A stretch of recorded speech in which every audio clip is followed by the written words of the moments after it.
சொல்லுங்க பார்க்கலாம். யாக்கோபு என்றால் என்ன அர்த்தம்? காணிக்கை. இன்னொன்று சொன்னீங்களே, எத்தன். ஆமா, யாக்கோபுனா எத்தன், யாக்கோபுனா ஏமாற்றுக்காரன். சரி, இப்ப நம்ம ஒரு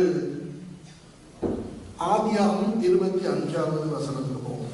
ஆதிகாரத்துக்கு போவோம். ஆதியாகமம் 25வது அதிகாரம். நமக்கு தெரியும், ஈசாக்கு ரெபேக்காவை கல்யாணம் கட்டிட்டார். உங்களுக்கு யாருக்காவது தெரியுமா, ஈசாக்கு ரெபேக்காவை கல்யாணம் கட்டும் போது எத்தனை வயசு இருக்கு? 40 வயசு. பைபிள் அது இருக்குது. நீங்க பாத்தீங்கன்னா 20வது வசனத்திலிருந்து பார்ப்போமா. ஈசாக்கு ரெபேக்காளை விவாகம் பண்ணுகிற போது 40 வயதாய் இருந்தான். ஓகேயா? 21வது வசனத்தை பாருங்க. மலடியாய் இருந்த தன் மனைவிக்காக ஈசாக்கு கர்த்தரை நோக்கி வேண்டுதல் செய்தான். கர்த்தர் அவன் வேண்டுதலை கேட்டருளினார். அவன் மனைவி ரெபேக்காள் கர்ப்பம் விட்டாள். ஒரே வசனத்துல இவர் ஜெபிக்கிறாரு, ஆண்டவர் பதில் கொடுக்கிறாரு, அவங்க பிரெக்னன்ட் ஆயிட்டாங்கன்னு இருக்கு. ஆனா நீங்க 26வது வசனத்துக்கு நீங்க போனீங்கன்னா கடைசி லைனை பாருங்க. இவர்களை அவள் பெற்ற போது ஈசாக்கு 60 வயதாய் இருந்தான். ஹலோ, அப்போ நம்ம சில நேரம் என்ன பண்றோம் தெரியுமா, பைபிளை கடற்கடன்னு வாசிச்சுட்டு போறோம், நின்று நிதானிச்சு கணக்கெல்லாம் பார்க்கறது இல்லை. ஒரு நம்மட நினைவு என்னன்னா, நம்ம வாசிக்கிற வேகத்திலே விஷயம் நடந்துருச்சு. அவர் 40 வயசுல கல்யாணம் கட்டுறார். ஒரு விஷயம், முக்கியமான விஷயம் தான் அவங்களுக்கு படிச்சு கொடுக்க போறேன். 40 வயசுல கல்யாணம் கட்டுறாரு. எத்தனை வயசுல அவருக்கு உள்ள பிறந்து? 60 வயசுல. அப்ப அந்த 21வது வசனத்துல தன் மனைவிக்காக வேண்டுதல் செய்தான் இருக்கு இல்லையா? இப்ப அதுல இல்லாத போட்டு வாசிப்போமா? நான் போட்டு வாசிக்கவா? 21வது வசனம். மலடியா இருந்த தன் மனைவிக்காக ஈசாக்கு கர்த்தரை நோக்கி 19 வருஷங்கள் வேண்டுதல் செய்தான். சரியா இருக்குமா? அது நான் சொல்றது சரிதானே? ஓகே. கர்த்தர் அவன் வேண்டுதலை 20 வருடங்களுக்கு பிறகு கேட்டருளினார். அவன் மனைவி ரெபேக்காள் கர்ப்பம் தரித்தார். சரிதானே? இப்ப இந்த இடத்துல நீங்க யாராவது இருக்கிறீங்களா ஈசாக்கை விட பெருமதியான முக்கியமான ஒரு ஆள்? யாராவது நான் ஈசாக்கை விட பெருமதியானவன் சொல்றத கையை தூக்கி காட்டி பார்க்கலாம். இல்ல தானே? ஈசாக்கியா ஆபிரகாமின் குமாரன், உலகில் முதல் பிறந்த யூதன். ஆமாமா இல்லையா? ஆண்டவர் தன்னுடைய ஆளா ஆபிரகாமையும் சாராளையும் பிறக்க வைக்கலையே. அவங்க பிறந்தது பாபிலோன்ல இல்லையா? அவங்களை எடுத்து ஆண்டவர் தன்னுடைய மக்களா மாத்தினார்.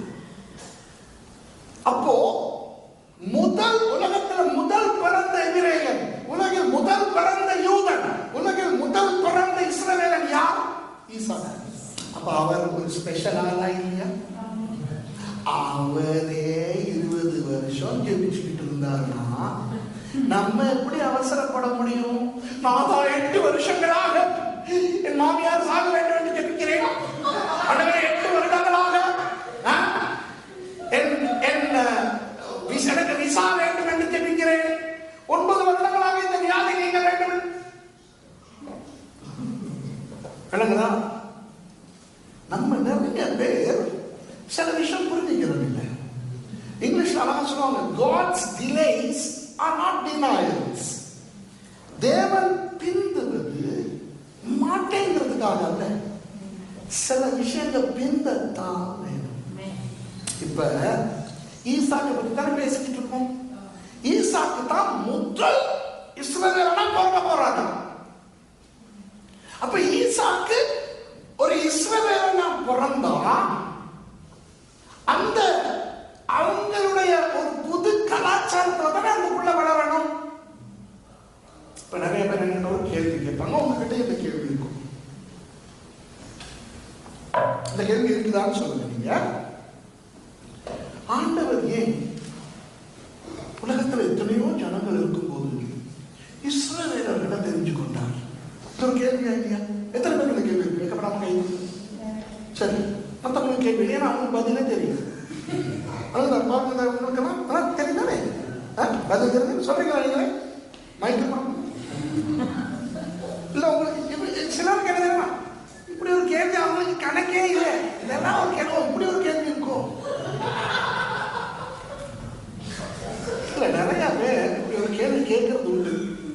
பாஸ்டரே கையை தூக்குறாரு. எங்க திருப்பி தூக்குங்க, இஸ்ரவேலை ஏன் ஆண்டவர் தெரிவு செய்து கொண்டார்? ஏன் தமிழோட தெரிந்து கொள்ளல? ஏன் சிங்களவனை தெரிந்து கொள்ளல? ஏன் வெள்ளக்காரனை தெரிந்து கொள்ளல? கேள்வி அதுக்குரிய பதில் கொடுக்க முடியாது தெரியுமா? ஏன் தெரியுமா? அந்த கேள்வியே விட என்னது அந்த கேள்வி? என்னது?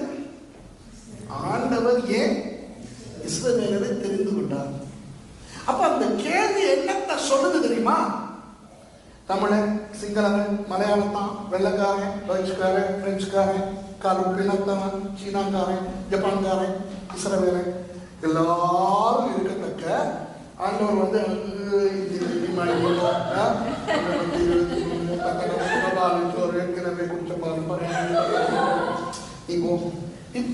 இப்படி ஏற்கனவே எல்லா தேசங்களும் இருந்து இஸ்ரவேலர்களும் இருந்து ஆண்டவர் இஸ்ரவேலை தெரிவு செய்தார் அப்படிங்கிற ஒரு எண்ணத்தை அந்த கேள்வி கொடுக்குது. அப்படிதானே?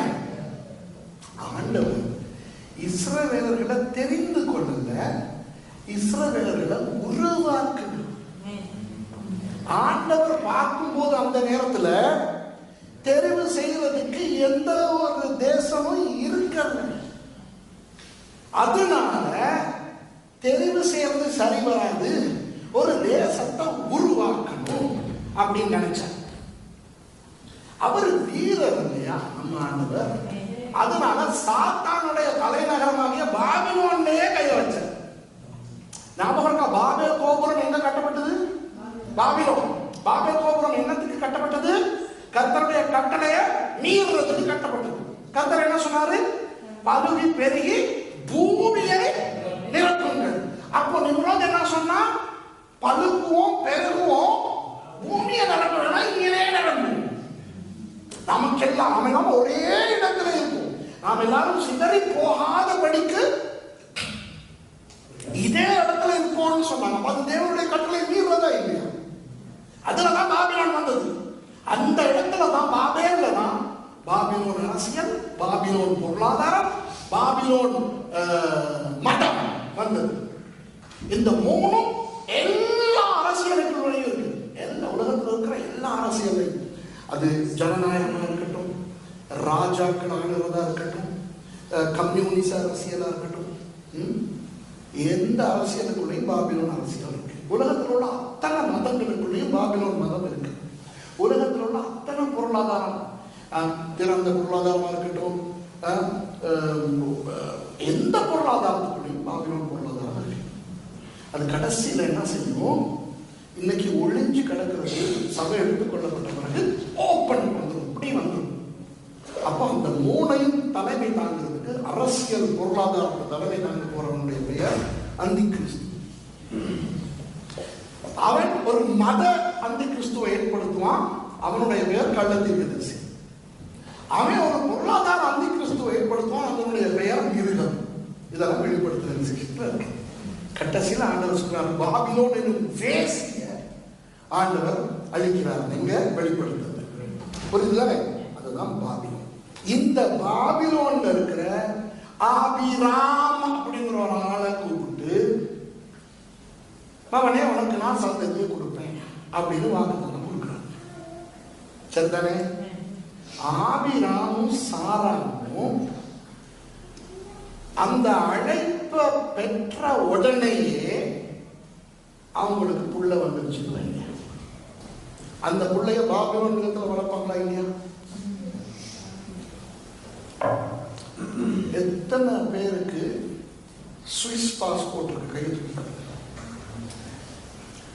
சுவிஸ் நேஷனாலிட்டி கையெழுத்து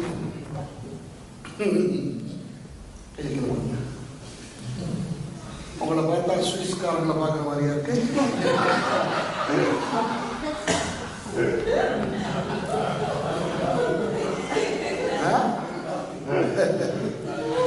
உங்க குஸ்திக்கு வந்தா சுவிஸ்காரனா உங்க குஸ்திக்குள்ள கொண்டா செத்து விடுவோம். நீங்க உடுத்துற உடுப்பு, நீங்க சாப்பிட்ற சாப்பாடு, நீங்க பேசுறது எல்லாம் எல்லாருமே இங்க இருக்கிற எல்லாமே ஸ்ரீலங்கன்ஸ். இந்தியன்ஸ் யாராவது இந்தியன்ஸ் இருக்கீங்களா? நோ இந்தியன்ஸ், எல்லாமே ஸ்ரீலங்கன்ஸ் தானே. இது முழுக்க ஸ்ரீலங்கன்ஸ். ஆமாவா இல்லையா? நம்ம எல்லாம் நினைக்கிறதும் ஸ்ரீலங்கன்.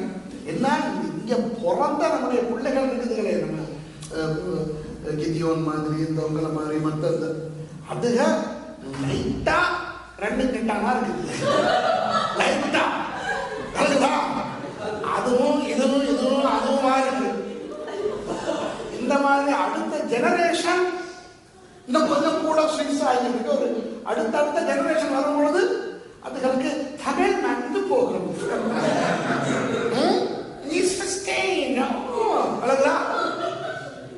அந்த மாதிரி ஆகும். ஆனா சும்மா யோசிச்சு பாருங்க, இந்த கையை தூக்குனீங்களே நீங்க எல்லாம் எத்தனை வருஷம் இங்க இருக்கிறீங்க? ஆபிரகாம் எத்தனை சொன்னீங்க? 38 வருஷம் இந்த சுவிஸ்ல வாழ்ந்த பிரதர் ஆபிரகாமுக்குள்ள இலங்கை தன்மை, அதாவது வெறும் 20 வருஷம் தான் சிலவங்க வாழ்ந்தீங்க இல்லையா? 19 வருஷம் தான் ஸ்ரீலங்கால வாழ்ந்தாங்க. 19 2 மடங்கு தான் 38. ஓகே, 19 வருஷம் சிலோன்ல வாங்கி வாழ்ந்து 2 19கள் சுவிஸ்ல வாழ்ந்த அவரை பார்க்கும்போது உங்களுக்கு சுவிஸ்காரன் தெரியுதா?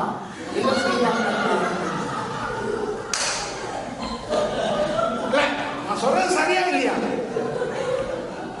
நீங்களே சொல்லுங்க.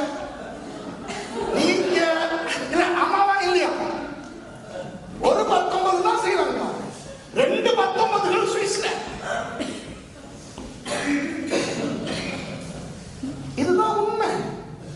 அதாவது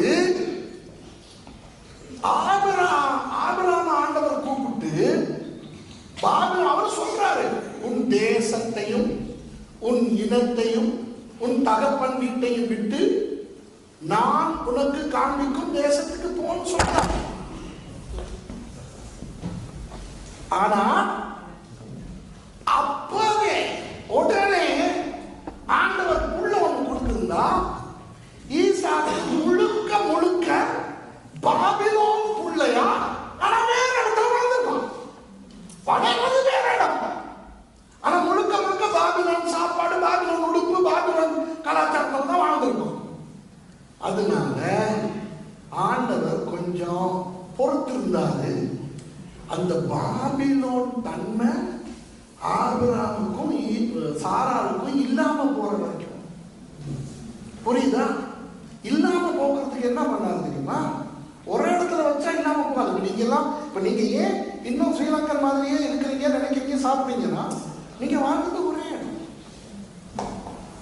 ஒரு வருஷம் சைனால விட்டு, அடுத்த வருஷம் அவரை ரஷ்யால விட்டு, அடுத்த வருஷம் அமெரிக்கால செவ்விந்தியர்களோட விட்டு, அடுத்த வருஷம் அவரை கொண்டாந்து வெள்ளக்காரனோட விட்டு, வருஷத்துக்கு ஒருக்கா இவரை கொண்டு போயிட்டு எல்லா இடத்துலயும் விட்டு 50 வருஷத்துக்கு பிறகு உங்களுக்கு பிடிச்ச சாப்பாடு என்னன்னு கேட்டா வணங்குதா? இப்ப என்னையே எடுத்துக்கிட்டீங்கன்னா, என்னையே இந்த மனைவி மகளை எடுத்துக்கிட்டீங்கன்னா, நேற்று இங்கிலாந்துல இருந்தோம், சுவிஸ்ல இருக்கிறோம், நாளைக்கு பிரான்ஸ்ல இருப்போம், அப்புறம் பார்த்தா திடீர்னு இந்தியாவில் இருப்போம், திடீர்னு பார்த்தா அமெரிக்காவில் இருப்போம். டைம் டிஃபரன்ஸ் இருக்குதானே? எங்களோட உடம்புக்கு எத்தனை மணிக்கு தூங்கணும், எத்தனை மணிக்கு திங்கணும், எத்தனை மணிக்கு டாய்லெட்டுக்கு போகணும் தெரியவே தெரியாது. சாப்பாடு கொடுக்குற நேரத்தில் திங்கும், கட்டில் கண்டா தூங்கும், டாய்லெட்டை கண்டா உங்களுக்கு தூங்கும். இல்லை உண்மையா சொல்றேன், வந்த உடனே நான் எங்க போனேன், கார்ல இருந்து இறங்கி வந்தோன்னே டாய்லெட் கண்டால் தின்பேன், கட்டிலை கண்டால் உறங்குவேன். ஏன்? எல்லாம் குழம்பி போயிருக்கு. ஆண்டவர் ஆகலாம கொண்டாந்து கொஞ்ச நாள் ஆறாண்டு வரைக்கும் அவங்க அப்பா தேராது சாயல் வரைக்கும். அதுக்கு பிறகு ஷேகேனுக்கு வராங்க. அங்க இருந்து பேச, அங்க இருந்து நெய்யர், அங்க இருந்து எகிப்து, அங்க இருந்து திரும்ப நெய்யர், அங்க இருந்து பேர்சேபா. இப்ப அவருக்கு 99 வயசாகி இப்ப அவருக்கு என்னத்தை திங்கிறது, என்னத்தை உடுத்துறது ஒண்ணுமே தெரியாது. அவருக்கும் தெரியாது, மேடமுக்கும் தெரியாது. அப்ப ஆண்டவர் சொல்றாரு, இப்போ உங்களுக்கு நான் புள்ள கொடுக்க போறேன்.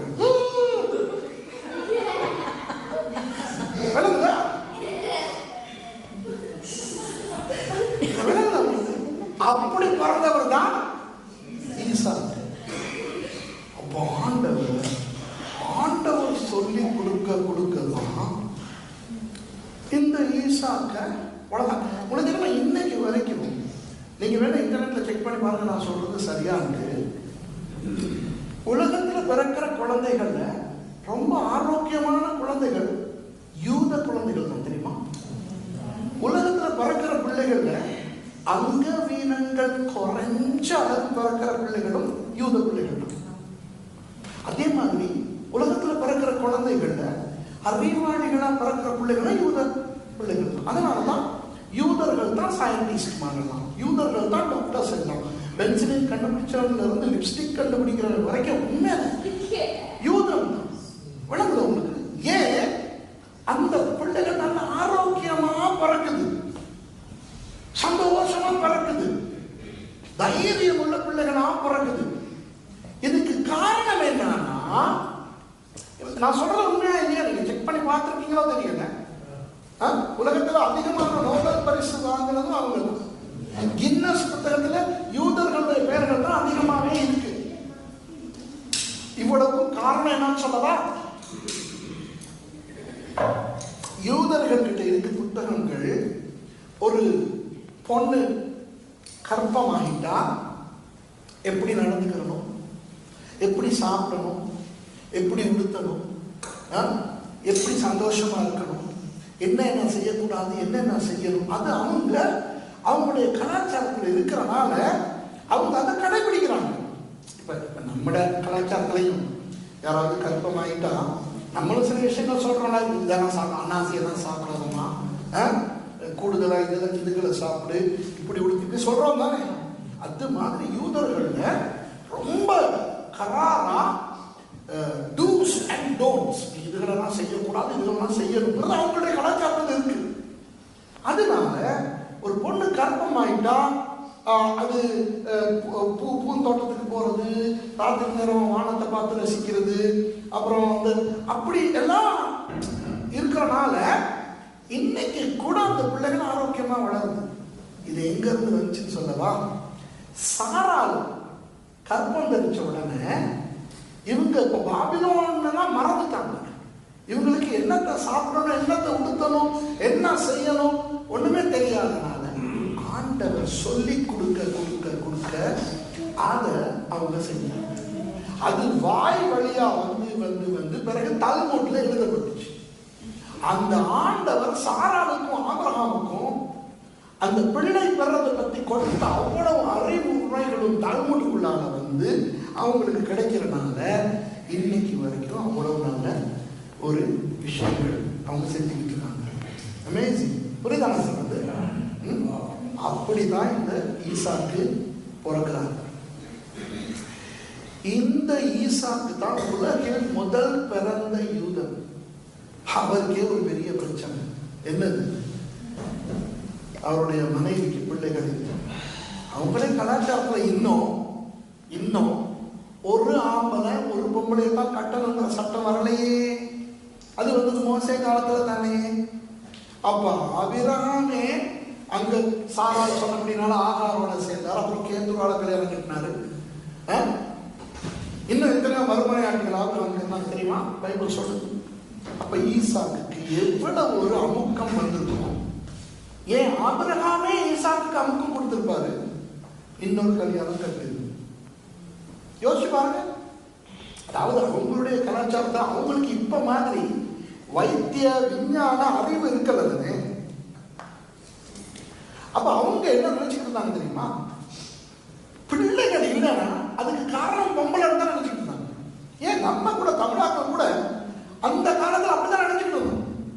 இப்ப விஞ்ஞானம் வளர்ந்த பிறகுதான் தெரியும் ஆம்பளைகளுக்கும் பிள்ளை இல்லாம இருக்க முடியும் தெரியுமா? அந்த காலத்துல இந்த அம்மா அப்பா காலத்துல யாருக்காவது பிள்ளை இல்லைன்னா அந்த பெண்ணுக்கு தான் மலடின்னு சொல்லணும். மலடன்னு ஒரு வார்த்தை தமிழ்ல இல்லவே இல்லை தெரியுமா? அது சமீபத்தில் கொண்டு வந்தது மலடன்ங்கிறது. ஏன்? அவங்களை பொறுத்த வரைக்கும் ஆம்பளைகள் மலடா இருக்கிறதுக்கு அப்படி அப்படி இல்லைன்னு நினைச்சிட்டு இருந்தாங்க. அப்ப பொம்பளை தான் மலடி. அப்போ 2 பேருக்கு நான் கவனிக்கிறேன், 2 பேருக்கு புள்ள இல்லைன்னா கல்யாணம் கட்டி பல வருஷங்கள் அந்த ஆம்பளைக்கு தான் சொல்லுவாங்க இன்னொரு பொம்பளை எடு. ஒரு நாள் அந்த பொம்பளைக்கு சொல்ல மாட்டாங்க இன்னொரு ஆளை கட்டு அப்படி சொல்ல மாட்டாங்க. ஏன்னா அவங்களுடைய நினைவு என்னன்னா இவளுக்கு தான் புள்ள இல்லை. இப்படித்தான் யூதர்களும் அவங்க நினைச்சுக்கிட்டு இருந்தது பொம்பளைக்கு தான் புள்ள இல்லை. அப்ப யாரு இந்த இடத்துல குற்றவாளியா பார்க்கப்பட்டிருப்பா? ரெபேக்கா. அப்ப ஆபிரகாமும் சரி மற்ற நிறைய பேர் சரி, சாரா இல்ல, சாரா இறந்து போய் 3 வருஷத்துலதான் ஈசாக்கு கல்யாணமே கட்டுறாரு. ஆனா ஆபிரகாமும் சரி மற்ற எத்தனையோ பேரும் சரி ஈசாக்கு எவ்வளவு சொல்லி இருப்பாங்க இன்னொருத்திய கட்டு. இப்ப அந்த ஜெப தேவையை பத்தி நான் உங்களுக்கு சொல்றேன். உங்களுக்கு யாருக்காவது பல வருஷம் கடன் இருக்குது, அதை அடைபடுதுன்னா அது உங்க பிரச்சனை.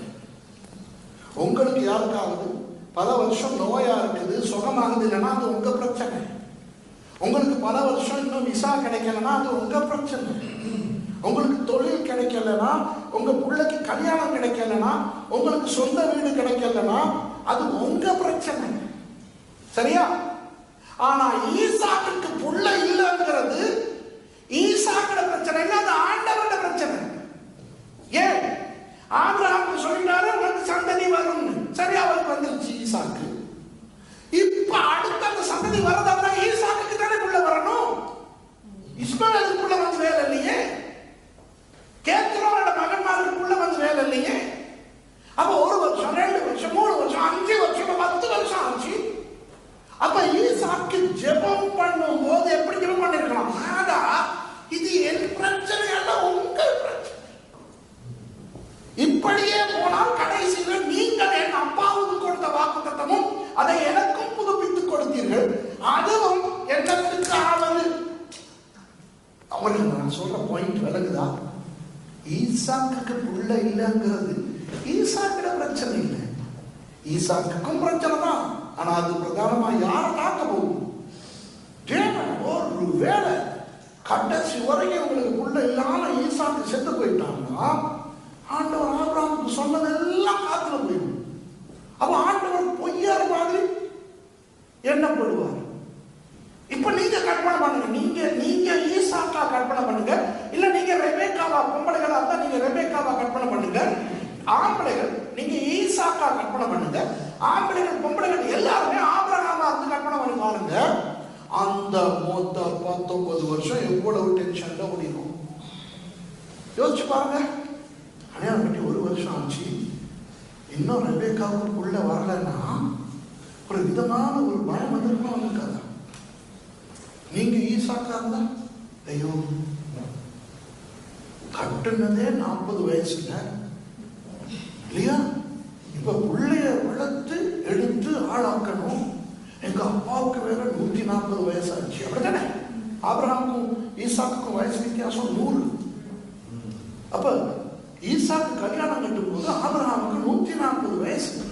இன்னைக்கு இவ்வளவு காலம் அவர் உயிரோட இருப்போம். அவர் தந்த பேர குழந்தைய பார்க்க விரும்ப மாட்டாரா?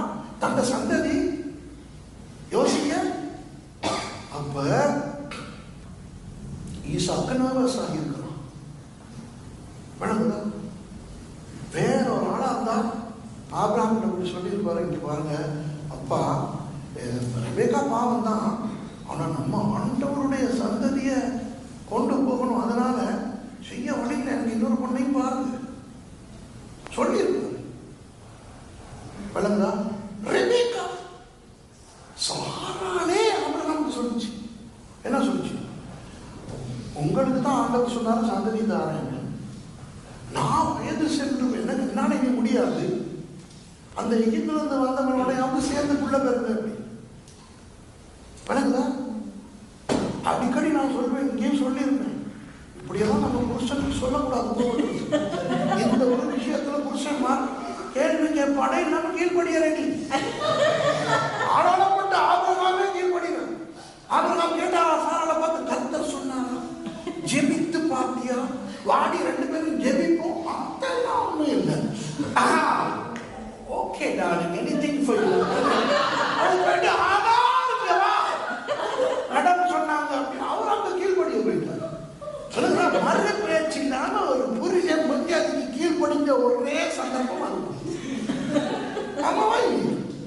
விசுவாசத்தின் தந்து ஆண்டவரை கேட்டாரா, ஆண்டவரே என் மனைவி இப்படி சொல்லுகிறார், நீர் என்ன சொல்லி கேட்டாரா? ஏன் கேட்கல? கேட்டா ஆண்டவர் சொல்றாங்க இல்ல, அதனால விளங்குதா? அப்போ இந்த விஷயம் ரெபெக்காவுக்கு தெரியுமா இல்லையா? அப்ப எனக்கு தெரியாது, ரெபெக்காவும் சில ஈசாக்கு சொல்லி இருக்கலாம், எனக்கு தெரியாது.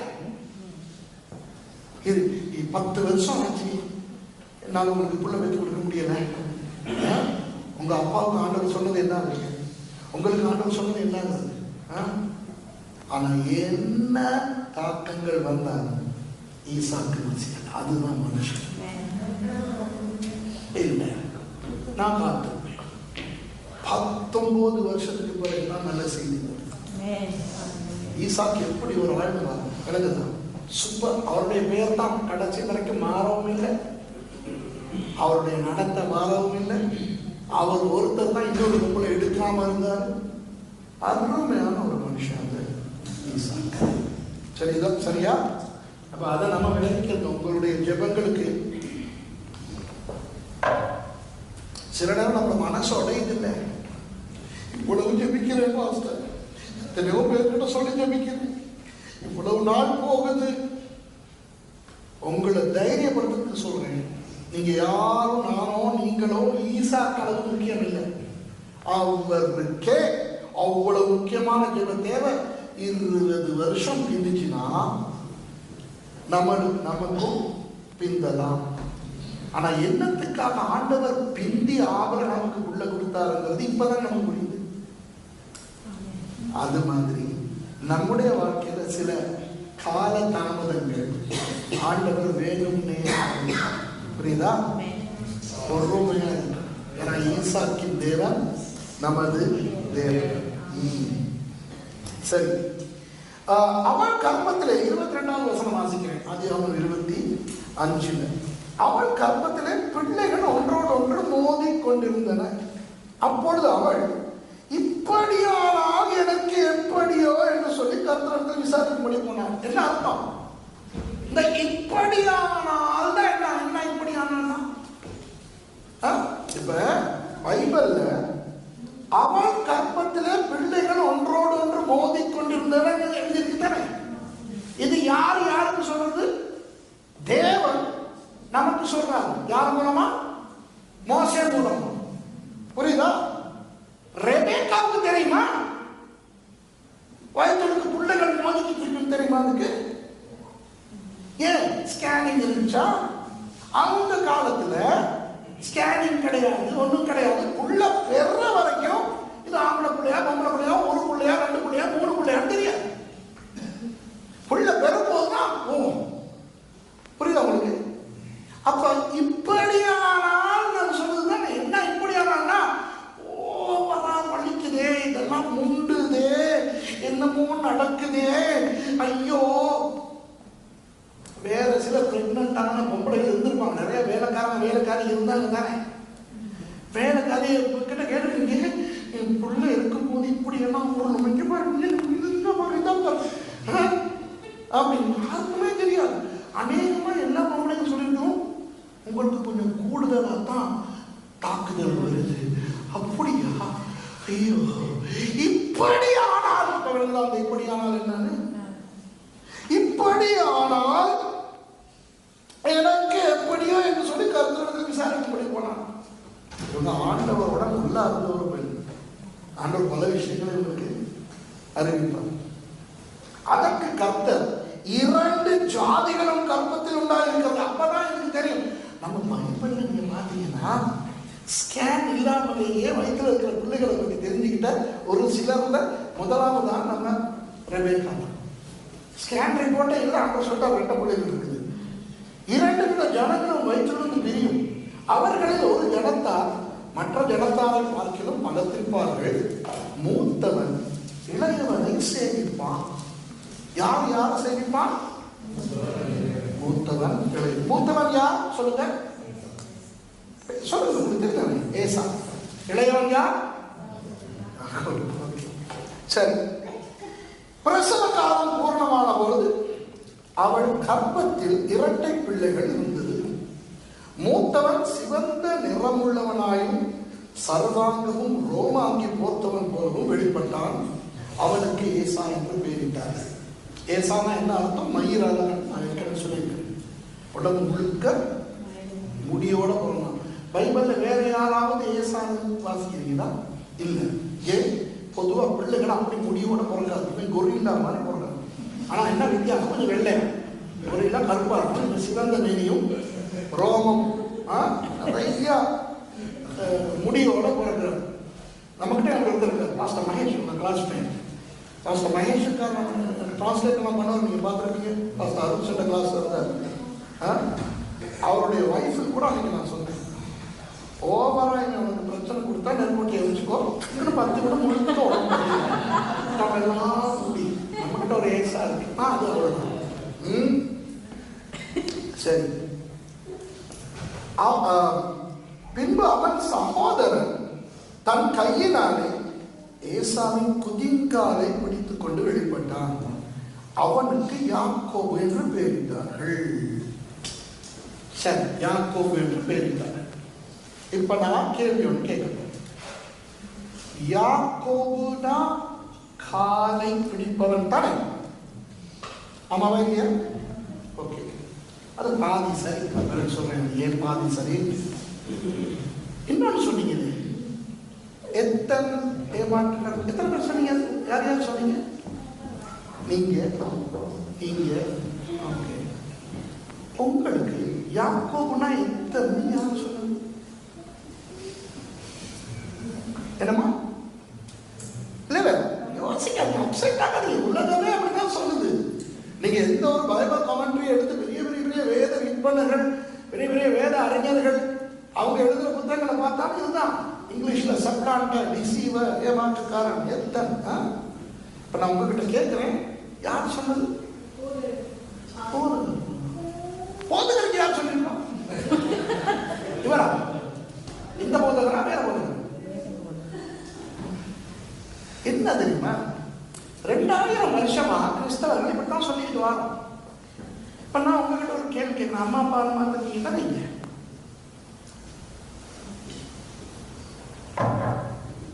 அம்மா அப்பா இருக்கிறீங்க. உங்க புள்ள தப்பே செய்யாத தங்கமான பிள்ளையா? நம்ம பிள்ளைகள் எத்தனை தப்பு செய்யறாங்கன்னு நமக்கு தெரியும். ஆனா யாராவது நம்ம புள்ள தப்பு செய்து அந்த தப்பை பத்தி பேசிக்கிட்டே இருக்கிறாங்கன்னா நமக்கு வாழ்க்கை வெறுக்குமா? உங்க புள்ள உண்மையான ஒரு தப்பு செய்ய, உங்க புள்ள உண்மையான ஒரு தப்பு செய்யட்டுமே, அந்த சர்ச்சில் எல்லாரும் பேசிக்கிட்டு இருக்காங்க. உங்க புள்ள எவ்வளவு பெருசா இருக்கு, இந்த மாதிரி சின்ன பிள்ளையா இருக்கட்டும், பெரிய பிள்ளையா இருக்கட்டும், கல்யாணம் கட்டின பிள்ளையா இருக்கட்டும், சரியான காரணங்களோட தான் உண்மையிலே உங்க புள்ள செஞ்ச தவறதான் இவங்க அவங்களோட பேசுறாங்க, அவங்க இவங்களோட பேசுறாங்க. கொஞ்சம் பாருங்க, எவ்வளவு டிஸ்டர்ப் ஆகும். உங்களுக்கு வேணாலும் போகுமா, வேணாலும் போகுமா? யோசிக்க பார்ப்போம். தப்பு செஞ்ச உங்க பிள்ளைய பத்தி இப்படி பேசினாலே உங்களுக்கு கஷ்டமா, கவலையா, வேதனையா, கோபமா இருக்குதா? இருந்தால் எனக்கு தெரியல, எனக்கு புள்ள இருக்கிறேன், அவ்வளவுதான். நான் மாஸ்டர்ங்கிறனால என் பிள்ளைய பத்தி யாராவது தப்பா பேசினா நான் பொறுமையா இருக்கிற ஆள் கிடையாது. பாஸ்டர் வேற, அப்பா வேற இல்லையா? என் புள்ள ஒண்ணும் பெரிய தங்கமான குறையே இல்லாத பிள்ளை இல்லை. ஆனா என் புள்ள செய்த தவற கூட யாராவது பேசுறாங்க, அவளை பத்தி தப்பா, அந்த உண்மையாவே அவன் செய்யற தப்பா பேசுறாங்கன்னா எனக்கு சரியான கவலையாது. இப்படி இருக்கும்போது உங்க புள்ள தப்பே பண்ணாம உங்க பிள்ளைய பத்தி தப்பா யாராவது பேசிக்கிட்டு இருந்தாங்கன்னா உங்களுக்கு எப்படி யோசிச்சு பாருங்க. நான் ஒரு கேள்வி கேட்கிறேன். ஒருவேளை யாக்கோபனுடைய பெயர்ல அர்த்தம் எத்தனை இல்லைன்னா, ஒருவேளை யாக்கோபு ஏமாற்றுக்காரன் இல்லைன்னா, ஒருவேளை யாக்கோபு தன்னுடைய அண்ணனை ஏமாத்தி இருக்காட்டி, ஒருவேளை யாக்கோபு தன்னுடைய அப்பாவை ஏமாத்தி இருக்காட்டி, அது ஆண்டவருக்கு வேதனையா இருக்குமா இல்லையா? சொல்லுங்க. அதனாலதான் இந்த பாடம் விளங்குதா? ஏன்னா யாக்கோபு எத்தன் கிடையாது. யாக்கோபனுடைய பேரின் அர்த்தமும் எத்தன் கிடையாது. யாக்கோபு அவங்க அண்ணனை ஏமாத்தவே இல்லை. யாக்கோபு அவங்க அப்பாவை ஏமாத்தவே இல்லை. ஆனா எத்தனை நம்ம எல்லாம் சொல்லிக்கிட்டு இருக்கிறதுக்கு காரணத்தை சொல்லலாம். யாக்கோபு ஏமாத்திட்டான்னு ஒருத்தர் சொன்னாரு. யாக்கோபு என்ன 2 தரம் வஞ்சிச்சிட்டான் அப்படின்னு ஒருத்தர் சொல்றாரு. அவங்க 2 பேரும் யாருன்னு நம்ம ஆதியாகமம் 27 பார்த்தோம். சரியா? இந்த சம்பவத்தை லைட்டா சொல்லிட்டு நான் வாசிக்கிறதுக்கு வரேன். ஈசாக்கு ரொம்ப வயசு போய் கண் பார்வை இல்லாம போயிடுச்சு. அப்ப அவருக்கு வேணும் பிள்ளைகளை ஆசீர்வதிக்க.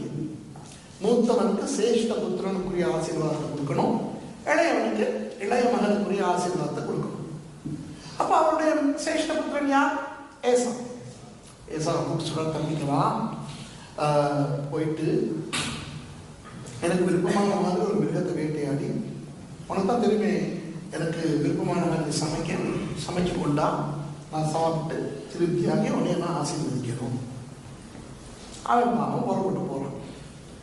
அதை விட்டு கேட்டுக்கிட்டு இருந்த ரெபேக்கா போயிட்டு தன்னை சின்ன மகன்கிட்ட யாக்கோபு கிட்ட சொல்லிடுச்சு, இப்படி உங்க அப்பா உங்க அண்ணன் ஆசீர்வதிக்க போற, நீ எனக்கு 2 ஆட்டுக்குட்டிகளை ஆடுகளை பிடிச்சு கொண்டா, உங்க அப்பாவுக்கு விருப்பமான மாதிரி நான் சமைச்சு தரேன், அதை கொண்டு போயிட்டு நீ உங்க அப்பா கிட்ட கொடு, அவரு அண்ணன் நினைச்சு உனக்கு ஆசீர்வாதத்தை கொடுத்துருவாரு.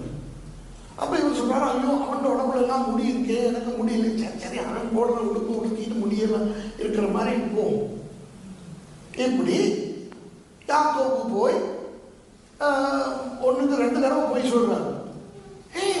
குரல் மற்றவண்ட மாதிரி இல்ல, நான் ஏசா தான், கிட்டவா கொண்டு பார்க்கணும், குட்டெல்லாம் பார்த்தாச்சு, ஓகே ஆசீர்வாதத்தை கொடுத்துட்டு போயிடுச்சு. இப்ப யாக்கோபு ஏசாவினுடைய ஆசீர்வாதத்தை தன்னை தகப்பனை ஏமாத்தி வாங்கிட்ட பிறகு இந்த பாருங்க 34வது வசனம் ஆதியாகமம் 27.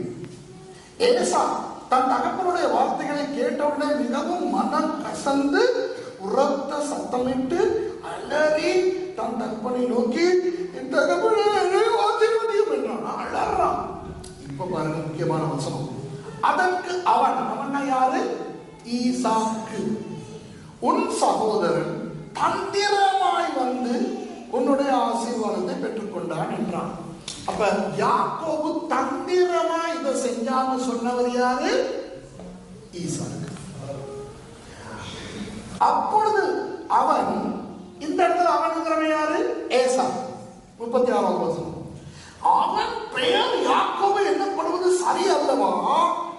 இதோட 2 தரம் என்னை மோசம் போக்கினான், என் சேஷ்ட புத்திர பாகத்தை எடுத்துக்கொண்டான் அப்படின்னு சொல்றான். புரியுதா? இப்ப நீங்க மட்டும் இல்ல, 2000 வருஷங்களா கிறிஸ்தவர்கள், வேத பண்டிதர்கள் இருந்து புது கிறிஸ்தவர்கள் வரைக்கும் யாக்கோப தந்திரக்காரன், ஏமாத்துக்காரன் அப்படின்னு சொல்றதுக்கு காரணம் இந்த 2 வசனங்கள் தான். விளங்குதா? ஈசாக்கு சொல்றாரு தந்திரமா வந்து வாங்கிட்டு போயிட்டான். ஏசா சொல்றான் என்னைய 2 தரம் வஞ்சித்தான். இப்ப நான் கேட்கிறேன், இந்த 2 பேர் தவிர தேவன் யாக்கோபு வஞ்சித்தானோ அல்லது ஏமாத்தினானோ சொல்றாரா? இல்ல. அல்லது வேற யாராவது சொல்றாங்களா? இல்ல. சொன்னது இந்த 2 பேர் தான். இந்த 2 பேரும் தவறாயிருந்தால் யோசிக்க, இந்த 2 பேரும் தவறாயிருந்தால் விளங்குதா? இப்ப இவன் 2 தரம் வஞ்சிச்சுட்டான்னு சொல்லி ஏசா சொல்றான் தானே. அதோட முதல் சம்பவம் என்ன இவருக்கெல்லாம் தெரியும். எனக்கு வாசிக்கும் என்னது, கோல் சமைச்சுக்கிட்டு இருக்கிறான் தம்பி. அண்ணன் பசியா வந்து கோல் கொஞ்சம் கேட்டான். அதுக்கு இவன் என்ன சொன்னான், உன்னை சேஷ்ட புத்திர பாகத்தை எனக்கு வித்து. ஒரு சுப்புக்கு சேஷ்ட புத்திர மூத்த குமாரனுக்குரிய உரிமையை கேட்கிறான். அப்ப அவன் சொல்றான், ஐயோ நான் சாக போறேன், எனக்கு சேஷ்ட புத்திர பாகம் என்னத்துக்கு, சரி நான் தாரேன். அப்பயும் யாக்கோபு விடல, ஆணையிட்டு கொடு. ஆணையிட்டு கொடுத்த பிறகு சேஷ்ட புத்திர பாகத்தை ஆணையிட்டு இவனுக்கு வித்த பிறகு இவன் கூழோட அப்பவும் சேர்த்து கொடுக்கணும். இப்ப நீங்க எனக்கு சொல்லுங்க, இந்த சம்பவத்துல கெட்டவன் யாரு? யாக்கோபு. என்ன ஏன் என்ன யோசிக்கிறீங்க? யாக்கோபு கெட்ட வேலை செஞ்சாலும் உங்க வீட்டுல அப்படி 2 அண்ணன் தம்பி அக்கா தங்கச்சி இப்படி சண்டை எப்படி இருக்கும்? அப்ப ஆண்டவர் யாரை ஏசணும்? ஆதியாகமம் 25 அந்த சம்பவம் முடியும் போது 34வது வசனத்துல பாருங்க, அப்பொழுது யாக்கோபு ஏசாவுக்கு அப்பத்தையும் பயன்படுத்தியும் கொடுத்தான், அவன் குசித்து குடித்து எழுந்தது போய்விட்டான்.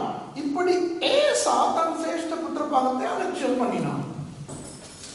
ஏசா தன் சேஷ்ட புத்திர பாகத்தை அலட்சியம் பண்ணினான்னா ஆண்டவர் ஏசாவை ஏசுறார், யாக்கோபை ஏசுறார்.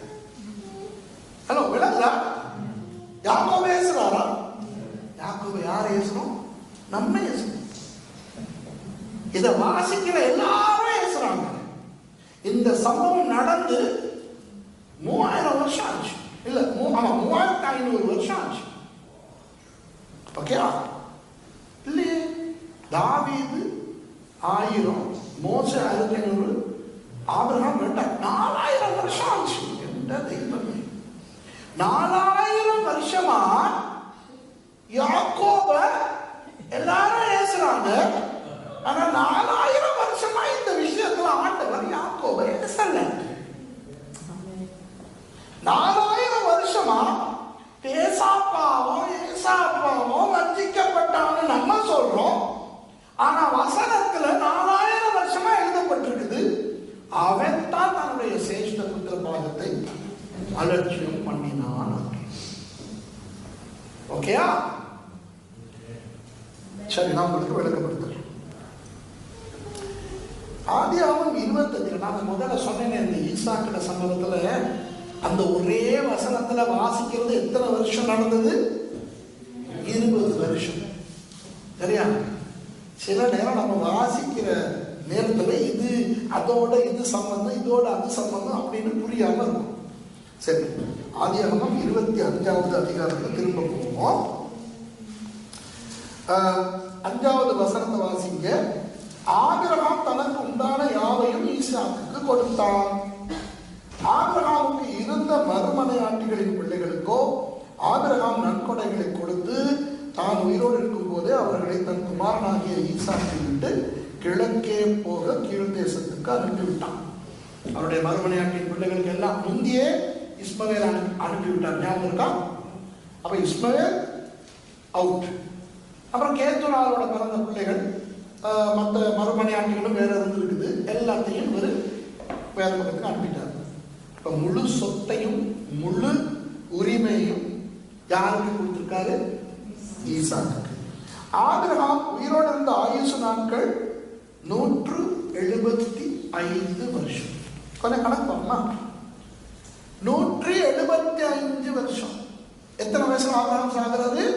175. ஆபிரகாமுக்கு எத்தனை வயசுல ஈசாக்கு பிறக்கிறாரு? 100. அப்ப ஆபிரகாம் சாகும் போது ஈசாக்கு எத்தனை வயசு? 75. ஈசாக்கு எத்தனை வயசுல ஏசா யாக்கோபு பிறக்கிறாங்க? 60. அப்ப ஆபிரகாம் 175 வயசுல சாகும் போது ஏசாயாவுக்கு எத்தனை வயசு? 15. அப்ப 15 வருஷமும் ஏசாயாக்கோபு அவங்க தாத்தாவாகிய ஆபிரகாம அறிஞ்சு இருக்கிறாங்க. ஆபிரகாம் எப்படிப்பட்டவர்? சும்மாவே நல்ல மனுஷன், ஆமாவா இல்லையா? யார் யாருடைய வீட்டுக்கு வந்தாலும் உபசரிப்பாரு, கவனிப்பாரு, என்ன பண்ணுவாரு, நல்ல ஒரு நல்ல ஒரு வீரன். ஆனா அந்த நேரம் நல்ல ஒரு இறக்க சுபாவம் உள்ள அருமையான ஒரு மனுஷன். அந்த ஞாபகம் ஒரு முறை எத்தியர்கள் கிட்ட அவருடைய மனைவிக்காக மெக்பெலாவின் குகையை வாங்க போற போது அவங்க என்ன சொன்னாங்க? ஐயோ, உங்களுக்கு நாங்க பணத்துக்கு விற்க முடியாது, நீங்க எங்களோட ஒரு நல்ல இளவரசன் மாதிரி இருக்கிறீங்க, சும்மா தரோம், வெறுத்தா வரணும்னா பணம் கொடுக்குறாங்க. அவ்வளவு நல்ல ஒரு கேரக்டர்.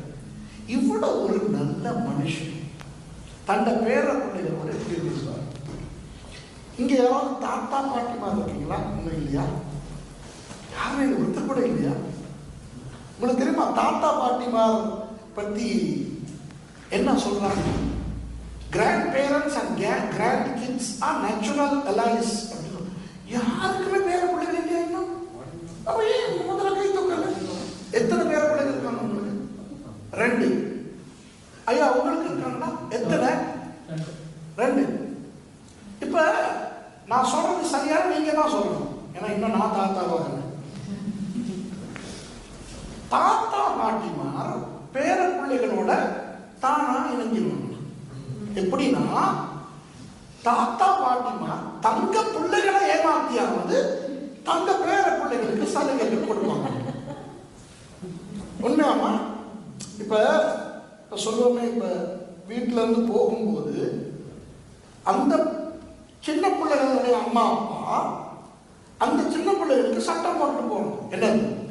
இன்னைக்கு விளையாடக்கூடாது, வெளியே போக கூடாது, இன்னைக்கு டிவி பார்க்கறது இல்ல, ரிமோட் கண்ட்ரோல் மேல வச்சிருக்குது, இன்னைக்கு புத்தகத்தை எடுத்து படிக்கணும். மடவா, நான் வந்த பிறகு கேள்விப்பட்டேன், பிச்சு விடுறேன், அம்மா அப்பா பார்த்துக்கிறது. உடனே இவங்களுடைய அம்மா அப்பா சொல்லுவாங்க, ஓகே நாங்க பார்த்துக்கிறோம். இவங்க போன உடனே இவங்க தானா ரிமோட் கண்ட்ரோல் எடுத்து கொடுக்குறது. இவங்க தானா சொல்லி விளையாடுறதெல்லாம் விளையாடிட்டு வெளியில வந்து அழகா புத்தகத்தை எடுத்துட்டு உட்கார்ந்து அப்படின்னு பேர பிள்ளைகளோட சேர்ந்து இந்த தாத்தா பாட்டிமா தங்க பிள்ளைகளையே ஏமாத்துற அளவுக்கு தாத்தா பாட்டி பேர பிள்ளைகள் உறவு இயற்கையா இருக்குதா? ஐயா நான் சொன்னது சரியா? அவரு அங்க அவன் இல்லையா? இப்ப ஆபிரகாம கற்பனை பண்ணுங்க. ஆபிரகாம் எவ்வளவு ஏக்கத்துக்கு பிறகு இந்த 2 பேரையும் பார்க்கிறாரு. 20 வருஷம் ஏக்கம். தன்னை மகனை கல்யாணம் கட்டி கொடுத்ததுல இருந்து யாரையும் விட அதிகமான நர்வஸ், அதிகமான ஒரு திகில்ல இவர் தான் இருந்திருப்பார். ஏன்?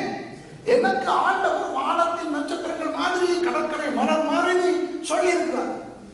இவன் ஒருத்தன் தான் எனக்கும் என் பொம்பளைக்கும் பிறந்த உண்மையான சுதந்திர மகன். இவனுக்கு புள்ள வரமாட்டேங்குது சொன்னா வேற யாரையும் கற்றவனும் இல்லை. யோசிச்சு பாருங்க ஆபிரகாம் நினைப்பே. ஆபிரகாம் தந்த மகனுக்கு எவ்வளவு புத்தி சொல்லியிருப்பார். ஓரத்துக்கு கூட்டிட்டு போயிட்டு பாரு.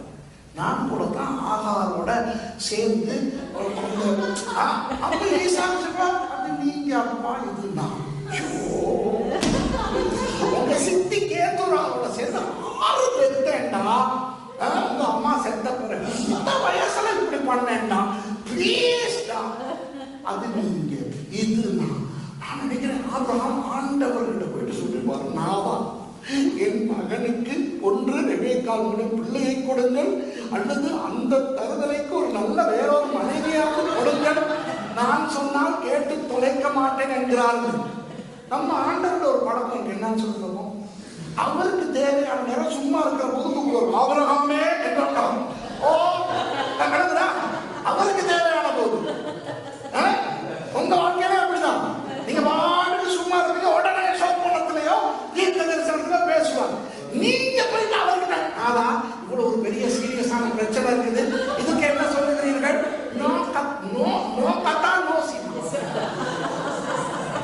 இது அவருடைய ஒரு ஆண்டவருடைய ஒரு பழக்கம் ஸ்டைல். நான் நினைக்கிறேன் 19 வருஷமா எத்தனை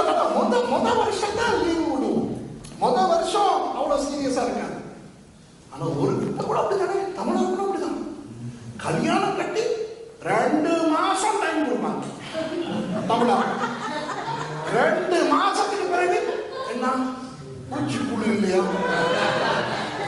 உங்களுக்கு அந்த பிரச்சனை வரும். சரியா? யாராவது கேட்டா சொல்லுங்க, பிள்ளைய பெற்று வளர்க்கறதுக்குரிய அவ்வளவு பணத்தையும் கொடு, நான் பெற்றேன்.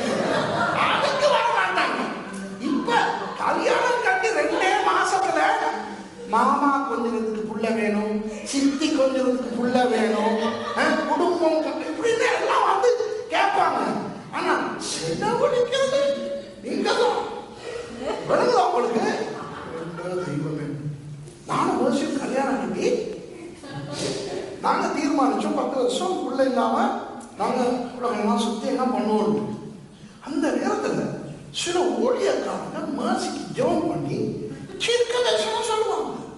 என்ன தெரியுமா? மகளே, உன் கண்ணீரை கர்த்தர் காண்கிறார். அவன் கண்ணை தோண்டி என்னைய பார்ப்பான். நான் சொல்றேன், என்ன அவங்களோட நினைப்பு அவங்களுக்கு தெரியாது. நாங்க பிளான் பண்ணி தான் உள்ள பெறாம இருக்கிறோம். நாங்க பிள்ளை வாழ்ந்தோம். அன்னாளை கடாட்சித்தவர் உன்னை கடாட்சிப்பார். நான் இல்ல பட்டர்ஃப்ளை தான் கொண்டு வந்து அவருடைய கற்பத்துல உள்ள போடணும். இருக்கிறோம். இது தீர்க்கதரிசனம். இதுதான் சமுதாயம். தமிழ் சமுதாயமே இப்படின்னா யூத சமுதாயத்தை யோசிச்சு பாருங்க. ஆபிரகாம் எவ்வளவு நர்வஸ் ஆகி இருப்பார்.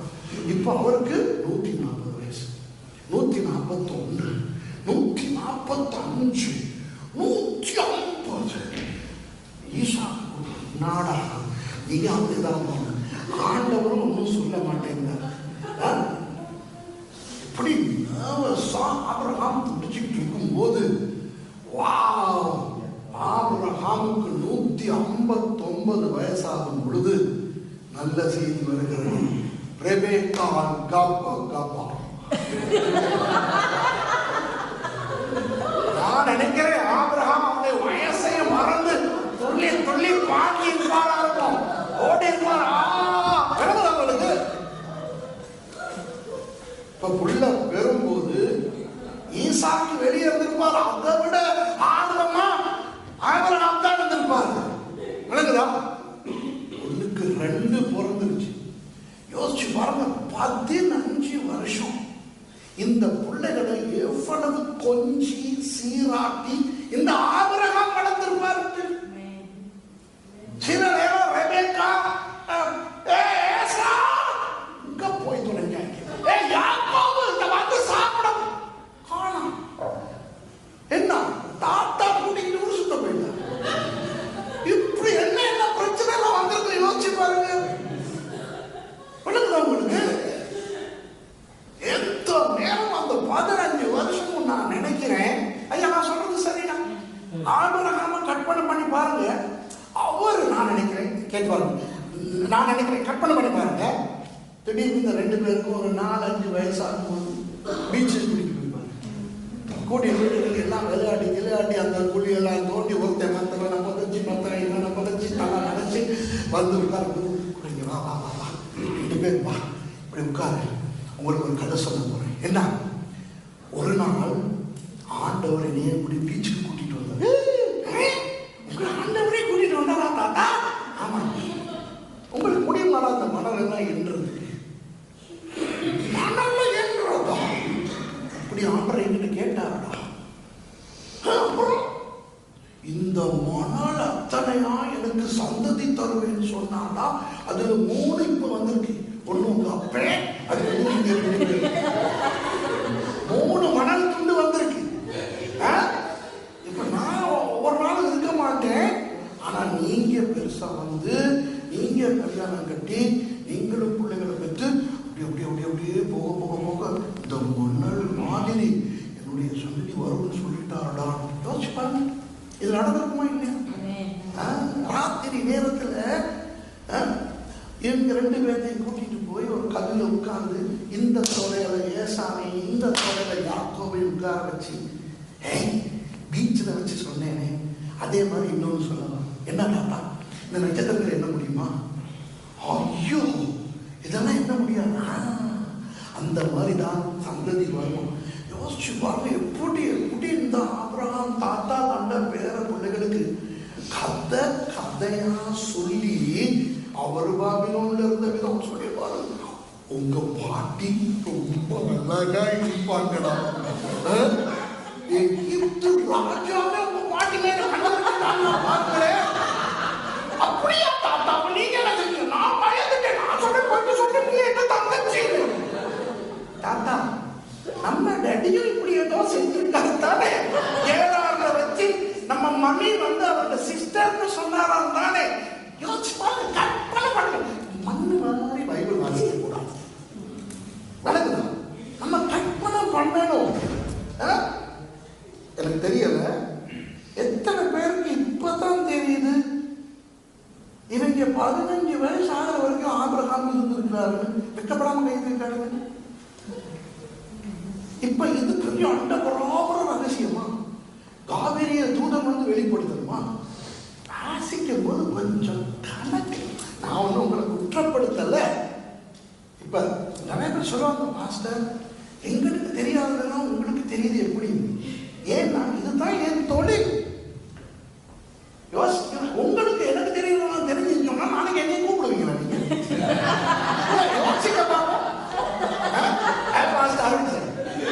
எனக்கு வர்ற வெளிப்பாடு எனக்கு தெரியறதா உங்களுக்கு தெரியுதுன்னா உங்க ஆண்டவங்க என்னைய கூப்பிட போறீங்களா? ஏன் நான் வந்து உங்களுக்கு தெரியாதுன்னு பேசிட்டு போறேன். அப்ப உங்களுக்கு தெரியாம இருக்கிறவர்கள் ஏன் தொழில் நல்லா ஓடும், விளங்குதா? அதனால அப்படித்தான் இருக்கணும்.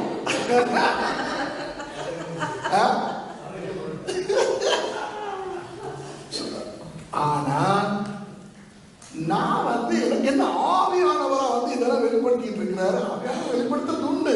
ஆனா ஆவியானவர் வந்து இதெல்லாம் சொல்ல மாட்டாரு. சுரேஷ், நீ தெரிந்து கொள்வாயாக, ஆபிரகாம் 175 வயதில் சென்றான். அப்படியா வந்தான்?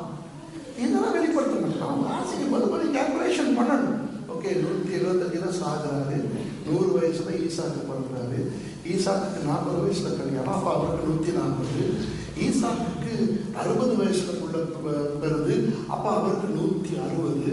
வா, அப்ப 160ல ஏசாயாவுக்கு பிறந்த அவர் 175 சாகுறாருன்னா 15 வருஷம். இவங்க 2 தத்தாருக்கும் தெரிஞ்சிருக்கணும். அப்ப 15 வயசுல பயணம், 15 வருஷம்னா அந்த பயணங்களை எப்படி ஆசையா அந்த தாத்தா வளர்த்திருப்பார். நான் நினைக்கிறேன் ஆபிரகாம் தான் கூடுதலாகவே இந்த பயணங்களோட நேரம் செலவழிச்சிருப்பார். ரெபேக்காவுக்கும் ஈசாக்கும் ரொம்ப டைம் குறைவாக தான் இருந்தது. ஆனா இப்படி சொல்லுது, நம்ம வாசிக்கிட்டே போமே. 27வது வசனம், இந்த பிள்ளைகள் பெரியவர்களான போது ஏசா வேட்டையில் வல்லவனும் வன சஞ்சாரியுமாய் இருந்தாங்க. ஓகே, யாக்கோபு குணசாலியும் கூடாரவாசியுமாய் இருந்தாங்க. ஹலோ, இவங்க இந்த பிள்ளைகள் பெரியவர்களான போது இருக்காங்க. ஒரு குறிப்பிட்ட காலம் வரையில் இருக்கா பெரியவர்களான போது. ஏசா வேட்டையில் வல்லவனும் மனசஞ்சாரியமா இருந்தான். ஓகே, யாக்கோபு குணசாலியும் கூடாரவாசியமா இருந்தான். இப்படி யார் சொல்றது? தேவன். இது தேவன் சொல்றது. இது ஈசாக்கு சொல்றது இல்லை. தேவன் குணசாலியாய் கூடாரவாசி. கூடாரவாசினா ஒரு சுட்டாதான் வீட்டு கடங்கி இருக்கு. கூடாரவாசி கீழே அது உள்ள உட்கார்ந்து இருக்கிறது இல்ல. யாக்கோபு குணசாலின்னு பைபிள் சொல்லும் போது நம்ம எத்தனை நாட் தட் பாயிண்ட். இதை கவனி. ஈசாக்கு சொல்றாரு தந்திரமா வந்து கொண்ட ஆசீர்வாதத்தை வாங்கிட்டு போகணும். ஏசா சொல்றாரு அவருடைய பேருக்கு ஏற்ற மாதிரி 1க்கு 2 தடவை வாங்கிட்டாங்க. ஆனா ஆண்டவர் அவருக்கு கொடுக்கிற ரிப்போர்ட், ஆண்டவர் அவரை எத்தனை சொல்லலையே, ஆனா நம்ம சொல்றோமே. அப்ப ஆண்டவருக்கு எவ்வளவு கவலையா இருக்கும்? உங்க பிள்ளைகளை குறித்து பேசுற போது உங்களுக்கு கவலை, கோபம், விரக்தி வருது.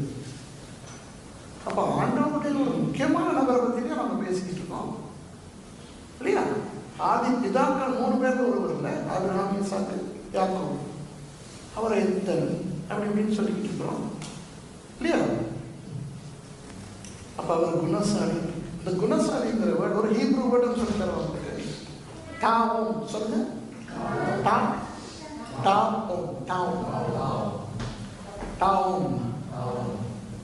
இது இன்னும் 13 இடத்துல வருது. ஏற்பாட்டில் இந்த இடத்தை சேர்த்து 14 இடத்துல வருது. ஓகே, ஒரு 2 இடம் காட்டுவாங்க. யாராவது பைபிள் வாசிங்க. யோபு 1:1. இன்னொருத்தர் 121 சங்கீதம் 3வது வசனம். நீங்களே வாசிங்க. நான் வாட்டது யோபு 1:1.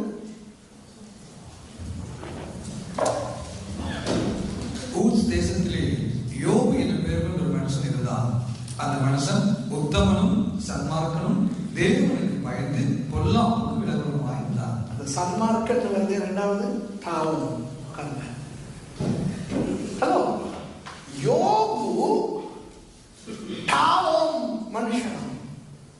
அவர் மாதிரி யாக்கோபு அந்த அதே சொல் பயன்படுகிறது. 121 சங்கீதம் 3வது வசனத்தை யாராவது வாசிங்க.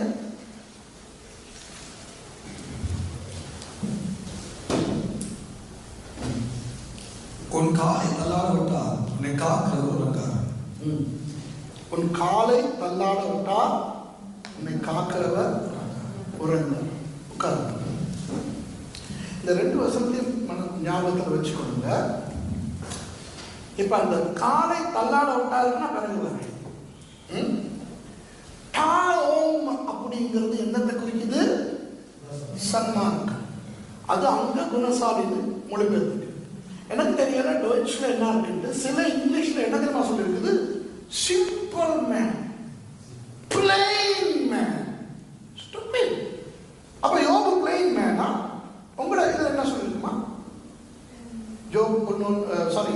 ஆதியாகமம் 25:27 அப்படின்னா சின்னகமனாவது கேள்வி විසිහත යාකෝබ් දරුවා වැඩුණහ.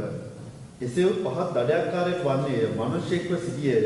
යාකෝබ් කූඩාරම් වල වසන නිශ්චල මිනිසෙක් විය. සිංහලේ නිශ්චල කියලා කියනවා නම් නිශ්චල නෙමෙයි. මොකද යෝබ් එකේ කියලා කියන විදිහට යාකෝබ් නැති.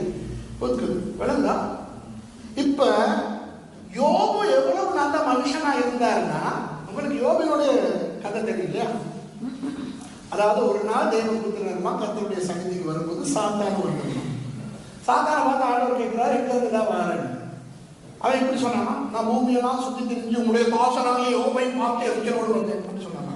இல்ல, நான் பூமியெல்லாம் அழைத்து திரிந்து வந்தேன்னு சொன்னான். ஆண்டவர் தான் அவங்களுக்கு கேட்கிறாரு, என் தாசனாகிய யோபை பார்த்தாயா? பூமியிலே அவனை போல தாவும் மனுஷன் இல்லை.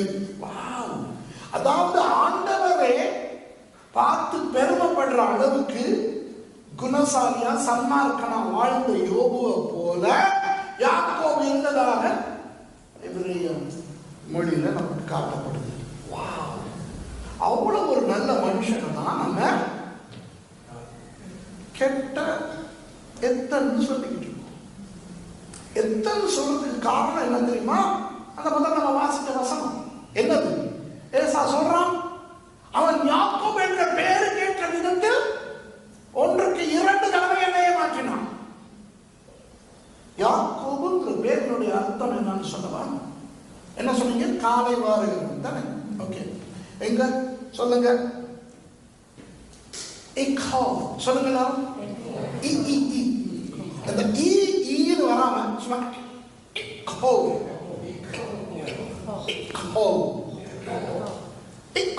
அப்படின்னா குதிக்கால பிடித்தது. என்ன சாமா? குதிக்கால பிடித்தது. ஆனா யாக்கோபினுடைய ஹீப்ரு பேர் என்ன தெரியுமா? அதான் சத்தமா வெளியே கேட்காது. சோ யாக்கோப்னு வரும். ஓகே, யாக்கோப் தான் தமிழ்ல யாக்கோபு, இங்கிலீஷ்ல ஜேக்கப்னு வருது. யா அப்படின்னு வந்தா அது யாஹ்வே குறிக்கும். கர்த்தர். அப்ப யா அப்படின்னா என்ன அர்த்தம்? கர்த்தர் குதிங்காலை பிடிக்கிறார் அர்த்தம். கர்த்தர் ஏன் குதிங்காலை பிடிக்கணும்? 121 சங்கீதம் 3வது வசனத்துல வாசிச்சோம். என்ன? அவர் கால்களை தள்ளாட விட்டார். இப்ப இது ஒரு உண்மை. கர்த்தர் எங்களை காலை பிடிக்கிறது இல்லை, கர்த்தர் உன்னை பாதுகாக்கிறார்னு அர்த்தம். அப்ப யாக்கோபுங்கிற பேரினுடைய உண்மையான அர்த்தம் என்ன? கர்த்தர் பாதுகாக்கிறார். பிரச்சனை மொழி தெரியாத குற்றத்தை பயன்படுத்தி அழகான ஆசீர்வாதமான ஒரு பேரை எத்தன் காலை வாழ்வன் மாதிரி அந்த ஏசாவினுடைய கூற்றின் அடிப்படையில நம்பிக்கிட்டு இருக்காங்க. அப்ப அவன் என்னத்த சொல்றான்? நான் முதல்ல என்ன உங்களுக்கு சொன்னேன்? காலை பிடிப்பவன் நீங்க சொன்னீங்க, அது பாதி சரின்னு சொன்னேன் தானே? ஆமா, தான் சரி. ஆனா அதுக்கு முதல் யா வருது. அப்ப யார் காலை பிடிக்கிறது? அதாவது இந்த புள்ள மற்ற பிள்ளைகளுடைய காலை பிடிச்சிட்டு வரும்போது இவங்க என்ன பேர் வச்சாங்கன்னா, ஓ இந்த புள்ள காலை பிடிக்கிற மாதிரி கர்த்தர் நம்மளோட கால்களை பிடிச்சு நம்மளை பாதுகாப்பார்னு பேர் வச்சாங்க. புரியுதா?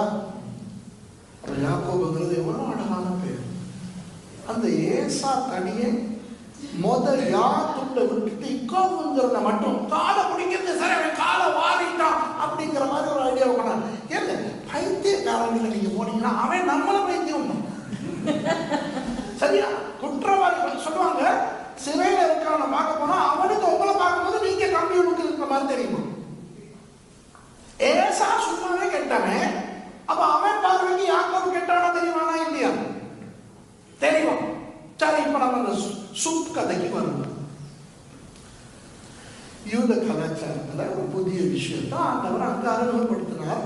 அது இன்ன வரைக்கும் இருக்கு. என்னன்னா, ஒரு அப்பா செத்து போயிட்டா அந்த மகன்,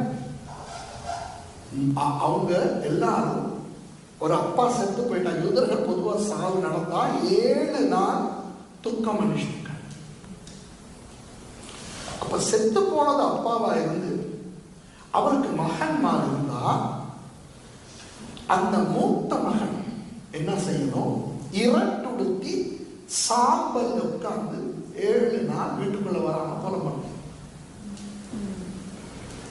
அவங்களுடைய முதல் உணவு என்ன? ஒரு நாளைக்குரிய முதல் உணவு இரவு உணவு. ஏன்? யூதர்களுக்கு அவங்களுடைய நாள் சூரிய அஸ்தமனத்தோட தான் ஸ்டார்ட் ஆகுது. ஆமாவா இல்லையா? தெரியுதா? அப்ப சூரியன் அஸ்தமிச்ச உடனே அந்த இரட்டொடுத்தி சாம்பல்ல உட்கார்ந்து இருக்கிறவருக்கு போயிட்டு ஒரு சாப்பாடு கொடுப்பாங்க. அவர் அதை சாப்பிடுவார். அந்த சாப்பாட்டுக்கு என்ன பேர் தெரியுமா? மரண கூழ், டெத் சூப். அது புலம்புறதுக்கு மட்டுமே கொடுக்குற சூப். அதனால அந்த சூப்பை வீட்டுக்குள்ள சமைக்க மாட்டாங்க, வெளியே தான் சமைப்பாங்க. இந்த புலம்புற மகனுக்கு மகன்மார் இருந்தா அந்த சூப்பை மூத்த மகன் தான் சமைக்கணும், இல்லைன்னா அவருடைய மனைவி சமைக்கணும். புரியுதா நான் சொல்றது? அப்போ அந்த சூப்பை மட்டும்தான் அந்த புலம்பெறுவர் ஒரு நாளைக்கு ஒரு தடவை சாப்பிடணும். இன்னைக்கு ஈவினிங் சாப்பிட்டாருன்னா இன்னும் நாளைக்கு ஈவினிங் தான் சாப்பிடணும். அதுதான் அவங்களுடைய அந்த புலம்பு. புரியுதோ? இத சமைக்கிறவர் இருக்கார் இல்லையா, மகன் இருந்தா மூத்த மகன், இல்லைன்னா மனைவி, அவங்க டேஸ்ட் கூட பண்ண வாங்கி வைக்க கூடாது. ஏன்னா அவங்களுடைய சடங்காச்சாரத்தின்படி அது மூத்த மகன் மட்டுமே சாப்பிட வேண்டிய ஒரு சாப்பாடு. புரியுதோ? இப்ப நீங்க ஆதியாகமம் 25க்கு போனீங்கன்னா அங்க முதல் லிஸ்ட்ல இப்படி வரும். 8வது வசனம், பிற்பாடு ஆபிரகாம் நல்ல நரை வயதிலும் முதிர்ந்த பூரண ஆயுசிலும் பிராணன் போய் மரித்து தன் ஜனத்தாரோட சேர்க்கப்பட்டான். அவன் குமாரராகிய ஈசாக்கும் இஸ்மவேலும் மம்ரேக்கு எதிரே ஏத்தியனான சோகாரின் குமாரனாகிய எப்பெரோனின் நிலத்தில் உள்ள மக்பேலா எண்ணப்பட்ட குகையிலே அவனை அடக்கம் பண்ணினார்கள். ஆபிரகாம் செத்து போகும்போது இதை வாசிக்கும் போது இதுக்கு பிறகுதானே ரெபேக்கா உள்ள பெற மாதிரி இருக்கு. ஆனா அப்படியா இல்ல, ஏன்னா ஏற்கனவே 15 வயசு அவங்களுக்கு. ஆகவே இதனுடைய ஒழுங்கு கொஞ்சம் முன்ன பின்ன மாறி இருக்குது. ஈசாக்கு அப்பாவை அடக்கம் பண்றாரு, இஸ்மவேலும் வர. இஸ்மவேலை பத்தி பேச வேண்டாம். ஈசாக்கு தானே ஆபிரகாமின் மகன், இஸ்மவேல் ஆபிராமின் மகன். பெயர் மாற்றத்துக்கு முந்தி இவர் அடக்கம் பண்ணிட்டு வந்து உடுப்பெல்லாம் களைஞ்சி இரட்ட உடுத்தி சாம்பல்ல உட்கார்ந்து 7 நாள் புலம்புறாரு. புரியுதா? ஈசாக்கு இப்படி புலம்புற ஈசாக்கு அந்த மரண கூழ் சமைச்சு வெளியே வச்சு சமைச்சு கொடுக்க வேண்டியவன் யார்? நீங்க சொல்லுங்க. ஏசா. ஆனா அந்த கூழை யார் சமைச்சுட்டு இருக்கா? யாக்கோபு. ஏசா வழக்கம் போல வேட்டைக்கு போயிட்டான். 15 வயசு பையன். தாத்தா உடைய சீராட்டி பாராட்டி கதை சொல்லி செல்லம் கொடுத்து வளர்த்த தாத்தா செத்து போயிருக்கிறாரு. அப்பன் புலம்பிக்கிட்டு இருக்கிறாரு. இப்ப நீ வேட்டைக்கு போகலாம். இப்ப நம்ம வீட்டுல ஏதாவது ஒரு நிகழ்ச்சி, ஒரு பார்ட்டி ஒண்ணு பண்றோம், ஒரு பர்த்டேயோ ஒரு ஏதாவது ஒரு அனிவர்சரியோ ஏதோ ஒண்ணு பண்றோம். நம்ம வீட்டுல ஒரு வயசு போன ஒரு தாத்தாவோ பாட்டியோ இறந்து போறாங்க. உடனே அந்த நிகழ்ச்சியை ரத்து செய்யறமா இல்லையா? என்ன செய்யறது? பிளான் பண்ணிட்டோம், கேக்குக்கு ஆர்டர் கொடுத்துட்டோம் அப்படின்னு அடக்கம் பண்ணிட்டு வந்து மறுநாள் பார்ட்டி நடத்துறீங்களா? மனுஷத்தன்மைன்னு ஒன்று இருக்கும் இல்லையா? கேக் ஆர்டர் பண்ணட்டும், லீவ் போட்டிருந்தா போடட்டும், பிளான் பண்ணியிருந்தா போட்டோம். இது மரணம் ஒன்று நடந்துருச்சு, இப்ப எவனாவது கொண்டாடிக்கிட்டு இருப்பானா? யோசிக்க பார்ப்போம்.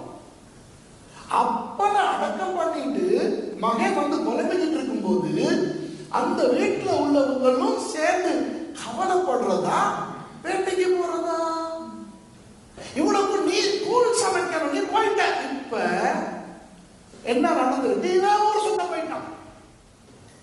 ரெபேக்கா அப்செட் ஆகுது. ரெபேக்கா சொல்லுது மாயிட்ட, யாக்கோபு தம்பி, நீ செய்த அன்னை செய்ய வேண்டியதை தம்பி செஞ்சுக்கிட்டு இருக்கிறான். ஓகே, வாசிப்போம். இப்ப 29வது வசனம். ஒரு நாள் ஏசா வெளியிலிருந்து களைப்பது. நமக்கு இது ஒரு நாள். இது எந்த ஒரு நாள்? அந்த 7ல் ஒரு நாள். புரியுதா? அவங்க அப்பா புலம்பிக்கிட்டு இருக்கிற அந்த 7ல் ஒரு நாள் ஏசா வெளியிலிருந்து களைத்து வந்த போது யாக்கோபு கூழ் சமைத்து கொண்டிருந்தான். ஏசா சமைக்க வேண்டிய கூழை யாக்கோபு சமைச்சு. இப்ப இந்த கூழ் வந்து ரொம்ப பிரபலமான கூழ் இல்லை. ஏன்? இது மரண கூழ், சாவு வீட்டுல மட்டும்தான் செய்யுது. அதனால இது மற்றவங்களுக்கு தெரியாது. இவன் ஏசாயா என்பவன். அப்பொழுது ஏசா யாக்கோபை நோக்கி, அந்த சிவப்பான கூழிலே நான் சாப்பிட கொஞ்சம் தான் இழைத்திருக்கிறேன் என்றால், இதனால அவனுக்கு ஏதோ ரெண்டு பேர் உண்டாயிட்டு ஏதோ ஒண்ணு செல்லுது. இப்ப நீங்க யாக்கோபா கற்பனை பண்ணுங்க, உங்களுக்கு எப்படி இருக்கும்? மனம் உடஞ்சு இருக்குமா இல்லையா? என்னது? இவன் ஒரு மனுஷனா? இங்க நம்ம அப்பா வேதனை இருக்காரு, வேட்டையாட ஃப்ரெண்ட்ஸ் வந்து கூப்பிடுறாங்க, வா மச்சான் இன்னைக்கு போவோம். இப்போ உங்களுக்கு அப்படி செஞ்சா நீங்க உங்களோட ஃப்ரெண்ட்ஸுக்கு என்ன சொல்லுவீங்க? டேய் முடியாது, நான் இங்கே இருக்க தாத்தா செத்து போய் இப்பதான் அடக்கம் பண்ணியிருக்காங்க, இப்ப என்னால வர முடியாது சொல்லி அனுப்பியிருக்கிறோமா இல்லையா? இவன் வேட்டைக்கு போயிட்ட யாக்கோப ரெபேக்கா சொல்லி யாக்கோபு சமைச்சுக்கிட்டு இருக்கு இருக்கிறாரு. யாக்கோபு கூட இதை டேஸ்ட் பண்ண முடியாது, ரெபேக்கா கூட இதை டேஸ்ட் பண்ண முடியாது. இவன் ஊர் சுத்திட்டு இவன் வந்து திடீர்னு வாழ்க்கையில காணாத ஒன்றை பார்த்தோம்னா ஒரு வித பசி வரும் தெரியுமா? சில நேரம் நமக்கு நல்லா சாப்பிட்டு தான் இருப்போம், ஆனா ஒரு வித்தியாசமான ஒரு அந்த மாதிரி ஐயா அடே அடே எனக்கு இந்த கூழ் தான் சொல்லும் போது அடே ஒரு பக்கம் இங்க அப்பா புலம்பிக்கிட்டு இருக்கும்போது நம்ம தாத்தா செத்து போயிருக்காரு, நீ வேட்டைக்கு போற, இப்ப நான் ஓன் வேலையை செஞ்சுக்கிட்டு இருக்கிறேன், அப்படியே நீ சமைச்சாலும் கூட நீ வாயில வைக்க முடியாது, நீ வந்து இதை கேட்க, நீ எல்லாம் ஒரு சேஷ்ட புத்திரனா? ஒரு யோசனை வருமா இல்லையா? அடுத்து அவர் என்ன சொல்றாரு தெரியுமா? அவர் சொல்றாரு, அப்பொழுது யாக்கோபு உன் சேஷ்ட புத்திர மகத்தை இன்று எனக்கு விற்று போடுறான். இப்ப சொன்ன தொனி தெரியுதா உங்களுக்கு? நீ எல்லாம் ஒருத்தன் ஒன்னே எங்க அப்பா சேஷ்ட புத்திரனை வளர்த்துக்கிட்டு இருக்காரு, நன்றி பெற்ற நாய், உன்ன சேஷ்ட புத்திர மகத்தை எனக்கு விற்று, நான் தான் ஓ வேலையை செஞ்சுக்கிட்டு இருக்கேன். ஏமாத்தல்ல. அதுக்கு அவன் சொல்ற பதில் அப்ப உடனே அவன் நல்ல மனுஷனா தான் அவன் என்ன சொல்லிருக்கான், ஐயோ தம்பி சாரி, ஐயோ. அவர் என்ன சொல்றாரு பாருங்க, எவ்வளவு சுயலாளன்னு பாருங்க. அப்பொழுது அப்பொழுது எனக்கு ஏசா, இதோ நான் சாக போகிறேனே, இந்த சிரேஷ்ட புத்திரமாக எனக்கு என்னத்துக்கு?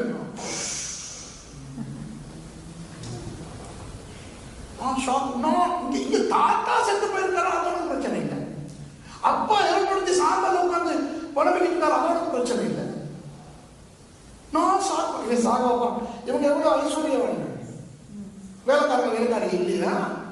இல்லையா அம்மா கூட இல்லையா? அவ்வளவு பசியாக்கப்பட்டு கேட்டு சாப்பிட.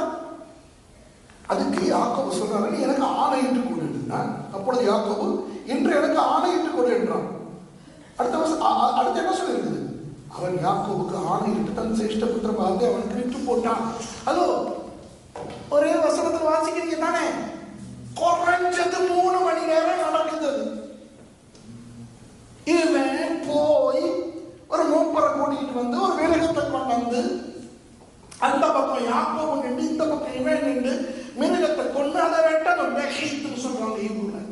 வெட்டிட்டு இவர் அந்த பக்கம் போய் யாக்கோபு இந்த பக்கத்துக்கு வந்து அந்த மூப்பர் முன்னிலையில சேஷ்ட புத்திர பாகத்தை இதன் மூலம் நான் இவனுக்கு ஒபிஷியலா கொடுக்குறேன்னு சொல்றாங்க. 3 அவர்ல விசித்துப்பாங்க. உடனே யாக்கோபு கேவலமான ஒரு வேலையை செய்தார் பாருங்க, நல்ல வேலை அது. அப்பொழுது யாக்கோபு ஏசாவுக்கு அப்பத்தையும் பயன்படுத்த.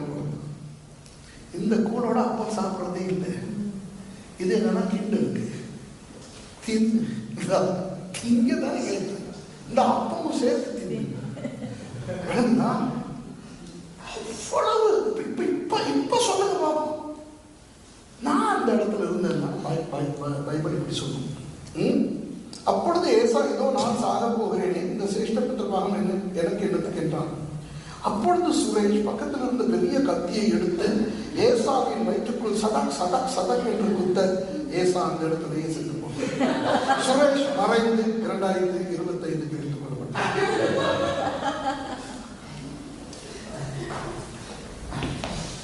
மனுஷனாங்க இப்ப சொல்லுங்க, ஏமாத்துறானா? இல்லை. அப்பொழுது யாக்கோபு ஏசாவுக்கு அப்பத்தை பயற்றக்குடன் கொடுத்தான். அவன் புசித்து குடித்து எழுந்திருந்து போய்விட்டான். இப்படி ஏசா தன் சேஷ்ட புத்திர பாகத்தை அலட்சியம் பண்ணினான். இப்ப ரெபெக்காவும் யாக்கோவும் இதை ஈசாக்குக்கு அறிவிக்கல.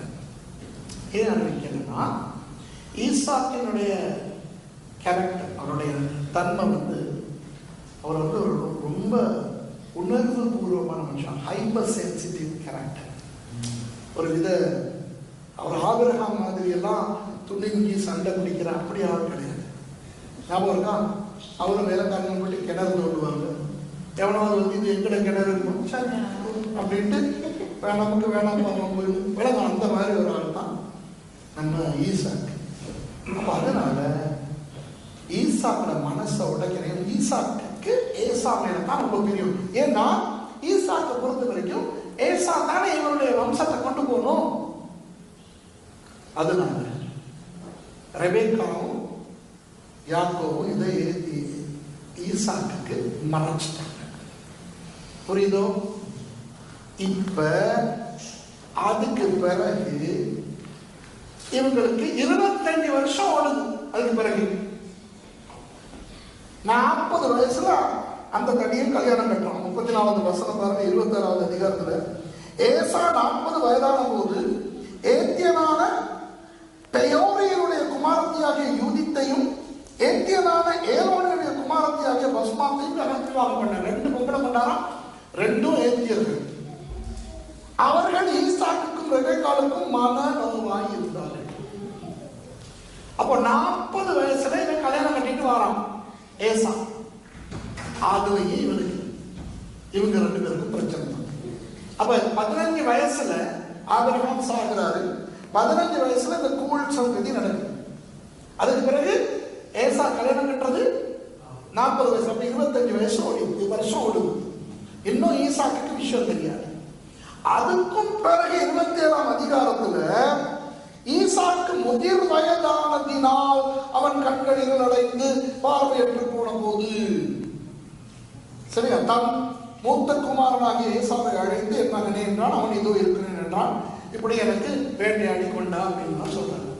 கவனிங்க, ஈசாக்கு ஏசாவை கூப்பிட்டு இப்ப ரொம்ப வயசு போயிடுச்சு, நீ வேட்டையாடி கொண்டாந்து சமைச்சிட்டா நான் சாப்பிட்டு திருப்தியாகி உன்னை ஆசீர்வதிக்கணும் போது ஏசா என்ன சொல்லியிருக்க? அப்பா இப்ப சொல்றேன் அப்பா, 55 வருஷத்துக்கு முந்தி எனக்கு 15 வயசா இருக்கும் போது நம்ம தாத்தா செத்து போன போது நீங்க புலம்பிக்கிட்டு இருந்தீங்களே, அந்த நேரம் கூழ கொண்டு கொடுத்தாங்களே அம்மா, நான் செய்யல அப்பா, யாக்கோபு தான் செஞ்சான். அப்ப இவர் ஷாக் ஆயிருவாரு. என்ன, அதை நீ செய்யல, நீ தானே தம்பி செஞ்சிருக்கணும். அப்பா அந்த நேரம் நான் கொஞ்சம் தெரியாதா, வாலிப வயது, 15 வயசு, ஃப்ரெண்ட்ஸ் வந்து கூப்பிட்டாங்கன்னா நான் வேட்டைக்கு போயிருந்தேன். அடே நீ வேட்டைக்கு போயிருந்தியா? தாத்தா செத்து போன அந்த 7 நாள் முடிவதுக்குள்ள நீ வேட்டைக்கு போயிருந்த? ஆமா அப்பா, சாரி அப்பா. அதுல இன்னொரு பிரச்சனை நடந்துச்சப்பா. என்ன, இப்படி நான் வந்து அந்த கூழ் அது நான் சாப்பிடக்கூடாதுன்னு எனக்கு தெரியாதப்ப நான் கேட்டேன். அப்செட்ல தம்பி அதை எனக்கு வித்து சேஷ்டபுத்திர பார்த்து வித்துட்டு சொன்னான். அப்புறம் நான் வித்துட்டேன். வித்தியா எப்படி? நம்ம முறைப்படிதான்ப்பா. நான் போயிட்டு மூப்பனை கூட்டிட்டு வந்து வழியில நான் செஞ்சேன். அதனால அப்பா உண்மையில இந்த ஆசீர்வாதம் அவனுக்கு தான் போகணும், அவனுக்கு கொடுக்குற ஆசீர்வாதம் தான் எனக்கு வரணும். நல்ல மனுஷன் சொல்லி இருக்கணுமா இல்லையா? இவன் ஒண்ணுமே நடக்காத மாதிரி வேட்டைக்கு போறான். அப்ப என்ன செய்யறான்? இவன் தான் கள்ளன். இப்ப நீங்க ஒரு பொருளை வித்துட்டீங்கன்னா அதுக்கு பிறகு அது உங்கட இல்ல, அதுக்கு முதல் அது உங்கட, அதுக்கு பிறகு உங்கட இல்ல. எப்படி நீங்க உரிமை கொண்டாடுவீங்க? சட்டப்படி இவன் யாக்கோபுக்கு சேஷ்ட புத்திர பாகத்தை வித்துட்டா இனி எப்படி இவன் உரிமை கொண்டாட முடியும்? சந்தர்ப்பவாதி, அப்பாவுக்கு தெரியாதுங்கிற சந்தர்ப்பத்தை பயன்படுத்தி இந்த கல்லை ஏமாத்தப்படும். உண்மையில எத்தனை யார்? இவன் தான் எத்தனை, இவன் தான் தந்திரம், இவன் தான் வஞ்சன். ஈசாக்குக்கு தெரியாது.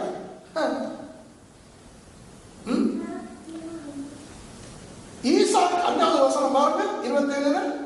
ஈசாக்கு தன் குமாரனாகிய ஏசாவோட பேசுகையில் ரெபெக்காள் கேட்டுக் கொண்டிருந்தாள்.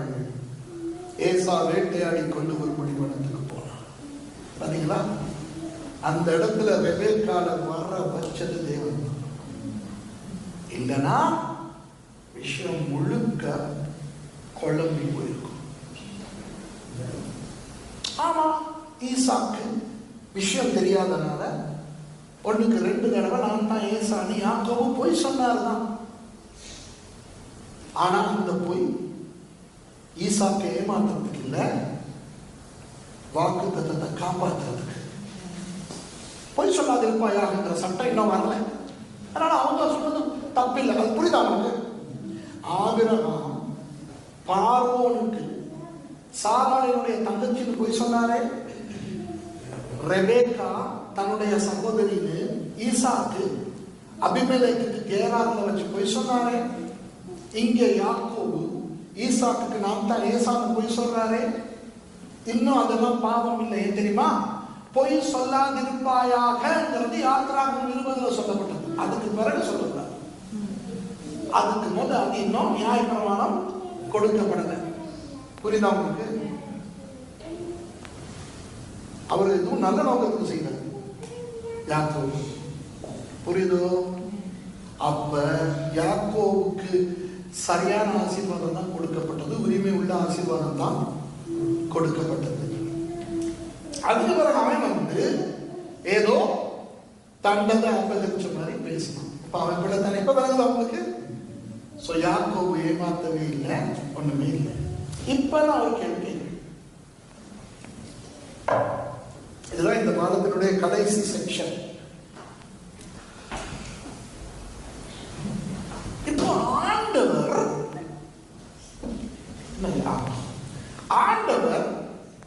ஈசாக்கோட பேசுகிறவர் தானே, ஆண்டவர் ரெபேக்காவோட பேசுகிறவர் தானே, ஆண்டவர் யாக்கோவோட எத்தனை தடவை பேசுறார்? அப்ப ஆண்டவர் ஏன் ஏசாவோட பேசி ஏசாவை திருத்த பார்க்கல? ஏசா இருக்கார் இல்லையா, ஏசா அப்படி தப்பு பண்ணும்போது ஆண்டவர் ஈசாக்கு பேசி சொல்லியிருக்கலாம், ஈசாக்கே ஒரு சேஷ்ட புத்திரன் இப்படி வேட்டையில ஓடிக்கிட்டு இருக்கிறது சரியில்லை, அவனை திருத்தி வீட்டில் உட்காரவை, எத்தனை வேலைக்காரங்க எத்தனை ஆடு மாடுகள்லாம் இருக்குன்னு கணக்கு வழக்க நான் பார்க்க சொல்லு. ஏன்னா ஆபிரகாமுடைய சொத்து முழுக்க உனக்கு வந்துருச்சு. அப்போ இவ்வளவு சொத்தையும் அவன் தான் பார்த்துக்கிறணும். அதனால அவனை ஒழுங்கா இருக்க சொல்லு அப்படின்னு ஈசாக்கு ஏசாவுக்கு புத்தி சொல்ல சொல்லி ஈசாக்கு ஆண்டவர் சொல்லி இருக்கலாம் இல்லையா? சொல்லல. உன்னுடைய கர்ப்பத்தில் இப்படி குழப்பம் இருக்குது அப்படின்ட்டு வினவ போடும்போது 2 ஜாதி உருவாகி இருக்குன்னு சொன்ன ஆண்டவர் ரெபேக்காவுக்கு புத்தி சொல்லியிருக்கலாம் இல்லையா? உன் மூத்த பிள்ளைய அடக்கி வளர்த்து நான் சொல்ற படி வளர்த்துடு. அல்லது ஏசாவுடைய ஆண்டவர் கவனிங்க கவனிங்க, தேவ தூதர்கள் அனுப்பி பேசியிருக்கலாமா இல்லையா? சொப்பனத்தின் மூலம் பேசியிருக்கலாமா இல்லையா? ஒண்ணுமே செய்யாம ஏசாவை அப்படி பண்ண விட்டாரு. ஏன்னா ஆண்டவருக்கு வேணும் யாக்கோபு சேஷ்ட புத்திரனுக்குரிய ஆசீர்வாதத்தை பெறணும். ஏன் தெரியுமா? உண்மையிலேயே சேஷ்ட புத்திரன் யாக்கோபு, ஏசா தான் 2வது. சில நேரம் என்னுடைய வேற பிரசங்கத்துல கேள்விப்பட்டிருப்பீங்க. எத்தனை பேர் அதை கேள்விப்பட்டிருக்கீங்க? உங்க 2-3 பேரை தவிர மற்றவங்களுக்கு நான் சொல்லி கொடுக்குறேன், கேட்டுக்கிறேங்க. 2 பிள்ளைகள் 2 வகைப்படும். ஒண்ணு ஒரே விந்தணுவும் ஒரே முட்டையும் சேர்ந்து ஒரு கருவாகி அந்த கரு 2ஆ பிரியும். அதுக்கு வைத்தியர்கள் சொல்ற பேர் மோனோசிகாட்டிக். என்ன சொன்னா? மோனோசிகாட்டிக். ஒரு அப்ப அந்த 2 பிள்ளைகள் ஒரே கருவாக உருவாகி பிரியனால அந்த 2 பிள்ளைகள்ல யாரும் முதல்ல வெளியே வருதோ அதுதான் மூத்த பிள்ளை. ஆனா டைசிகாட்டிக் ட்வின்ஸ் சொல்லி இன்னொரு வகை 2 பிள்ளைகள் இருக்காங்க. ஒரு விந்தணுவும் ஒரு முட்டையும் சேர்ந்து ஒரு கருவா உருவாகி ஒரு சில நொடிகளுக்கு பிறகு இன்னொரு கரு இன்னொரு விந்தணுவும் இன்னொரு முட்டையும் சேர்ந்து உருவாகும். அது வேற, இது வேற. புரியுது உங்களுக்கு? முதல்ல உருவாகிறது அங்க உருவாகும், அதுக்கு பின்னால இப்படி உருவாகும். வெளியே வரும்போது 2ஆவதா உருவானது முதல்ல வரும், முதல்ல உருவானது வெளியே வரும் 2ஆவது. புரியுதோ? ஆனா உலகத்தை பொறுத்த வரைக்கும் எந்த புள்ள முதல்ல பிறக்குதோ அதுதான் மூத்த புள்ள. இப்ப மோனோசிகாட்டிக்கா டைசிகாட்டிக்கான்னு கண்டுபிடிக்கிறது எப்படி? மோனோசிகாட்டிக் வந்து சயமீஸ் ட்வின்ஸ் பேர். ஒரே மாதிரி இருப்பாங்க, உருவமும் ஒரே மாதிரி இருக்கும், தலைமுடியும் ஒரே மாதிரி இருக்கும், குரலும் ஒரே மாதிரி இருக்கும், ஒரே மாதிரி இருப்பாங்க. சரியான கஷ்டமா இருக்கும் அதனுடைய வித்தியாசத்தை பார்க்கறதுக்கு, ஆம்பளை பிள்ளையா இருக்கட்டும் பொம்பளை பிள்ளையா இருக்கட்டும். ஆனா டைசிகாட்டிக்னா பயங்கர வித்தியாசம். ஆனா டைசிகாட்டிக் பிள்ளைகள்ல ரெண்டாவது புள்ள மூத்த புள்ள மாதிரி வேலைகள் செஞ்சுக்கிட்டு இருக்கும். அப்போ இவங்க ரெண்டு பேரும் ஏசாவும் யாக்கோபும் மொனோசிகாட்டிக்கா டைசிகாட்டிக்கா? எப்படி தெரியும்? முத புள்ள சிவந்த மேனியும் ரோமம் பூரா, ரெண்டாவது புள்ள அப்படி இல்லை. ஒருத்தன் எக்ஸ்ட்ரோவர்டிஸ்டிக் ஹெட்ரோசிகஸ், வெளியே ஓடி திரிஞ்சு வேட்டையாடுற, மற்றவன் கூடாரவாசி ஹோமோசிகஸ் இன்ட்ரோவர்டிஸ்டிக் பர்சனாலிட்டி. அதுல இருந்து என்ன தெரியுது? அவங்க ரெண்டு பேருமே டைசிகாட்டிக். அப்படியா இருந்தா முதலாவது வந்த ஏசா இரண்டாவதாய் உருவானவன். ஆண்டவர் யார முதல்ல படைச்சிருக்கணும்? யாக்கோப. அதனால உலகத்தின் பார்வையில மூத்த பிள்ளையா இருந்த ஏசா இப்படி தனிக்கட்டு தெரிகிற போது ஆண்டவர் அதை தனக்கு சந்தர்ப்பமா பயன்படுத்திக் கொண்டார். சரியான முறையில் உண்மையான தேவனுடைய பார்வையில யார் சிரேஷ்ட புத்திரனோ அவனுக்கு சிரேஷ்ட புத்திர பாகமாவதுக்கு இப்ப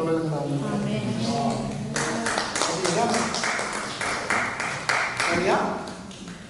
அப்போ இப்ப இந்த யாக்கோபுங்கிற பேர் எவ்வளவு ஆசீர்வாதமான பேரா இருந்திருக்கணுங்கிறத நிரூபிக்கிறதுக்கு நம்ம ஒருக்கா ஆதியாகமம் 17வது அதிகாரத்துக்கு போவோம். ஆதியாகமம் 17:5. இனி உன் பேர் ஆபிராம் எண்ணப்படாமல் நான் உன்னை திரளான ஜாதிகளுக்கு தகப்பனாக ஏற்படுத்தினபடியால் உன் பேர் ஆபிரகாம் என்னப்படும். ஓகே, ஆபிரகாம் முதல்ல எங்க சந்திக்கிறோம்? ஆதியாகமம் 11வது அதிகாரம் 31வது வசனத்துல சந்திக்கிறோம். சும்மா பார்ப்போமா? அதை இருக்கா? ஆதியாகமம் 11வது அதிகாரம் 31வது வசனம் இல்ல 27 இருக்கு. 26 இருக்கு. தேராக 70 வயதான போது ஆபிராம், நாகோர், ஆரான் என்பவர்களை பெற்றார். 11ஆம் அதிகாரம் 26 ஆபிராம்னு சொல்லப்படுறது. கடைசியா சொல்லப்பட்டது 17:5. 17:5 இனி உன் பேர் ஆபிராம் என்னப்படாமல் சொல்ல ஆபிரகாம் என்னப்படும். இப்ப பாருங்க 9வது வசனத்தை பாருங்க. பின்னும் தேவன் ஆபிரகாமை நோக்கினார். சரிதானே? ஆபிராமையா? ஆபிரகாமை. அப்புறம் நீங்க பார்த்தா 15வது வசனம் பின்னும் தேவன் ஆபிரகாமை நோக்கி. 17 அப்பொழுது ஆபிரகாம் முகங்குப்புற விழுந்து. அப்புறம் நீங்க அடுத்த பக்கத்துக்கு போனீங்கன்னா 22வது வசனம் தேவன் ஆபிரகாமோட பேசி. 23 அப்பொழுது ஆபிரகாம். 24 ஆபிரகாமினுடைய நுனித்தோர். 18:1 பின்பு கர்த்தர் மந்தையின் சமபூமியில எங்க அப்படி 5வது வசனம் அப்பொழுது ஆபிரகாம். 7வது வசனம் ஆபிரகாம். யாருங்க ஆபிரகாம்? ஆபிரகாம் தான் வருது. யாக்கோபு புத்தகத்துல தான் கடைசியா ஆபிரகாம் சொல்லப்படுறார் புதிய ஏற்பாட்டுல. ஆதியாகமம் 17 5வது வசனத்துல இருந்து முழு பைபிள்லையும் ஆபிரகாம் எப்படி அழைக்கப்படுறார்? ஆபிரகாம். ஆபிராம் அழைக்கப்படுறாரா? இல்லவே இல்லை. நீங்க இப்ப 32வது அதிகாரத்துக்கு போங்க. ஆதியாகமம் 32. அதுல ஞாபகம் இருக்குதா? பெரியங்கிற இடத்துல அதுவும் இயேசுவானவர் தான் வந்து யாக்கோபோட போராடுறான். நீர் என்னை ஆசீர்வதிக்காவிட்டால் உண்மை போக விட மாட்டேன்னு சொல்றாரு. 26வது வசனம் 32:26 அவர் நான் போகட்டும் பொழுது விடுகிறது என்றார். அதற்கு அவன் நீர் என்னை ஆசீர்வதித்தாலுடைய உன்னை போக விடேன் என்றார். அவர் உன் பெயர் என்ன என்று கேட்டார். யாக்கோபு என்றார். அப்பொழுது அவர் உன் பெயர் இனி யாக்கோபு எண்ணப்படாமல் இஸ்ரவேல் எண்ணப்படும். அப்ப 29வது வசனம் என்ன சொல்லியிருக்கணும்? அப்பொழுது இஸ்ரவேல் சொல்லியிருக்கணும். ஆனா என்ன சொல்லுது? அப்பொழுது யாக்கோபு. 30வது வசனம் அப்பொழுது யாக்கோபு. 32 அவர் யாக்கோபுடைய தொடை சந்தை. 33:1 யாக்கோபு. என்ன ஹலோ விளக்குதானே என்ன சொல்றேன்? ஆதியாகமம் 17:5 ஆபிராம் ஆபிரஹாமா மாறினதோட ஆபிராம் கூப்பிடவே இல்லை. அது கெட்ட பேரும் இல்லை. ஆபிராம்ங்கிறது இது ஒரு ஜாதி, ஒரு ஜாதியின் தகவல். ஆபிரஹாம் ஜாதிகளின் தகவல். ஆபிராம் சொல்லியிருக்கிறாங்க. அப்ப இங்க 32ல உன் பேர் இனி யாக்கோபு எண்ணப்படாமல் 28வது வசனம் இஸ்ரவேல் எண்ணப்படும் சொன்னவரு அதே அடுத்த வசனத்திலேயே யாக்கோபுங்கிறான். கவனிக்கிறேன், பேர் மாற்றப்படாம அந்த மூணையும் சொல்லுவோமே, ஆபிராம் ஈசாக்கு யாக்கோபு. பேர் மாத்தல, பேர் மாற்றலாம். ஆபிரஹாம் ஈசாக்கு இஸ்ரவேல். எங்கேயாவது ஆண்டவர் நான் ஆபிரஹாமின் தேவனும் ஈசாக்கின் தேவனும் இஸ்ரவேலின் தேவனுமா இருக்குன்னு சொல்றாரா? இல்லை. மொட்டையா இஸ்ரவேலின் தேவன். ஆனா ஆபிரஹாம்ல வந்தா நான் ஆபிரஹாமின் தேவனும் ஈசாக்கின் தேவனும் யாக்கோபின் தேவனுமா இருக்கு. அப்ப 32:22 சொல்லியிருந்தேன், இனி நீ யாக்கோபு எண்ணப்படாமல். ஆண்டவர் போய் சொல்றாரா? இல்ல, மொழிபெயர்ப்புல பிரச்சனை. உண்மை என்ன தெரியுமா? இனி நீ யாக்கோபு என்று மட்டும் எண்ணப்படாமல் இஸ்ரவேல் என்றும் எண்ணப்படுவார். இப்ப அப்படி சொல்லிட்டு வாசிச்சு பாருங்க, நோ ப்ராப்ளம். சொல்லுங்க, புரியுதா உங்களுக்கு? இப்ப நான் கேட்கிறேன், ஆபிராம்ங்கிற பேர் கெட்ட பேரே இல்லை, ஆனா அதை அவர் பயன்படுத்தவே இல்லை, மாத்திரவே. அப்ப யாக்கோபுங்கிற பேர் கெட்ட பேரா இருந்திருந்தா பேர் மாத்திர பிறகு அதை பயன்படுத்திக்க கூடாது இல்லையா? புதிய ஏற்பாட்டுக்கு வந்து மத்தேயு 1:1-2 வாசிச்சா என்ன இருக்குது? ஆபிரஹாமின் குமாரனாகிய தாவீதின் குமாரனாகிய இயேசு கிறிஸ்துவுடைய வம்சவரலாறு. ஆபிரஹாம் ஈசாக்கை பெற்றான், ஈசாக்கு யாக்கோபை பெற்றான், இஸ்ரவேலை பெற்றான். அதுல இருந்து என்ன தெரியுது? யாக்கோபுங்கிற பேர் கெட்ட பேரே இல்லை. இன்னைக்கு வரைக்கும் யாக்கோபு யாக்கோபு யாக்கோபு நிறைய பண்றாங்க. யாக்கோபு இஸ்ரவேல் ரெண்டுமே அவரு. ஆனா அந்த ஆபிராமை இதுக்கு பிறகு ஆபிராமை கூப்பிடவே இல்லை. அந்த பாயிண்ட் நடக்குது அவங்களுக்கு. அதனால அந்த வசனங்களை வாசிச்சுட்டாங்க.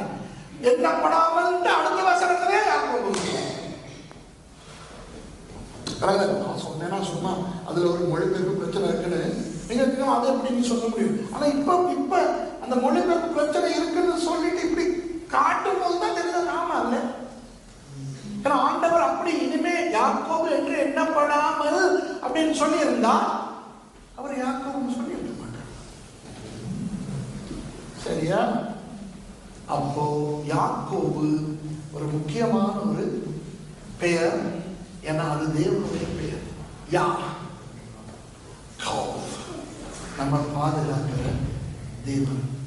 புரியுதா உங்களுக்கு? அந்த யாக்கோபின் தேவன் நம்முடைய தேவன். நான் இதை ஏன் உங்களுக்கு சொல்லிக் கொடுக்குறேன்னா உங்களை சந்தோஷப்படுத்துறதுக்காக அல்ல, தேவனை சந்தோஷப்படுத்த. சும்மா யோசிங்க, உங்க பிள்ளைய குறிச்சு யாராவது தவறா ஒரு கதையை பரப்பிக்கிட்டே இருப்பாங்க. சமுதாயமே உங்களை பிள்ளைய பத்தி ஒரு தவறான கருத்தை நம்பிக்கிட்டு, உண்மையா தப்பு செஞ்சா கூட அதை மற்றவங்க பேசுறத நம்ம விரும்ப மாட்டோம். பொய்க்கு உங்க பிள்ளை செய்யாத ஒன்ன செஞ்சிட்டதாக சொந்தக்காரங்க நண்பர்கள் ஸ்கூல்ல எல்லா இடத்துலயும் சொல்லியாச்சு. எவ்வளவு வேதனையா இருக்கும் உங்களுக்கு. திடீர்னு ஒரு குட்டி குரூப்புக்கு உங்க பிள்ளைய பத்தி பேசுறதுக்கு உங்களுக்கு ஒரு சான்ஸ் கிடைக்குது. எவ்வளவு சந்தோஷமா நீங்க அதை செய்வீங்க. அப்படியே ஒரு 10 பேருக்காவது உண்மையில நடந்தது என்ன, என் புள்ள அந்த தப்பு செய்யல அப்படிங்கிறத சொல்ல கிடைச்சா ஒரு பெரிய நிம்மதி உங்களுக்கு வருமா? அந்த 10 பேரும் அதே இவ்வளவு நாள் உங்க பிள்ளைய தப்பா நினைச்சுக்கிட்டு இருந்தோம் இவங்கெல்லாம் சொன்னனால, ஐயோ அப்ப உங்க புள்ள பாவம் இல்லை, உங்க புள்ள நல்ல புள்ள சொல்றது சந்தோஷம் வருமா இல்லையா? அதுதான் இன்னைக்கு ஆண்டவருக்கு நல்லது. 4000 வருஷமா ஒரு நல்ல மனுஷனை கெட்ட மனுஷன் உலகத்தை நம்ப வச்சுக்கிட்டு இருக்கான் பிசாசு. 2000 வருஷமா கிறிஸ்தவர்கள் கூட யாக்கோபை எத்தன் வஞ்சகன் ஏமாற்றுக்காரன்னு தான் சொல்லிக்கிட்டு இருக்காங்க. நீங்க போயிட்டு பெரிய பெரிய பெரிய ஸ்காலர்ஸினுடைய கமெண்ட்ரிஸ் எடுத்து பாருங்க. ஸ்ட்ராங் ஸ்காலர்ஸ் இந்த மாதிரி கிரீக் ஹீப்ரு படிச்சவங்க கிட்ட அவங்களோட புக்ஸ் போயிட்டு பாருங்க, எல்லாம் இதை தான் சொல்றாங்க. காலவாடுறாங்க, எத்தன் ஏமாற்றம். ஆண்டவருக்கு எப்படி இருக்கும்னு யோசிச்சு பாருங்க. பரவாயில்லன்னு பொறுத்துக்கிட்டு வராது, கவலைப்பட்டு ஒவ்வொரு முறை அவருடைய அந்த ப்ரெஷஸ் யோபு மாதிரியான தங்கமான மனுஷனை பத்தி கேவலமா பேசும்போது அவனுக்கு எவ்வளவு வலி வேதனை வந்திருக்கும். இன்னைக்கு இந்த குட்டி குரூப்பை வச்சு யாக்கோபுடைய பேரை சுத்தப்படுத்துறதுக்கு ஒரு சந்தர்ப்பத்தை ஆண்டவர் கொடுத்தார்.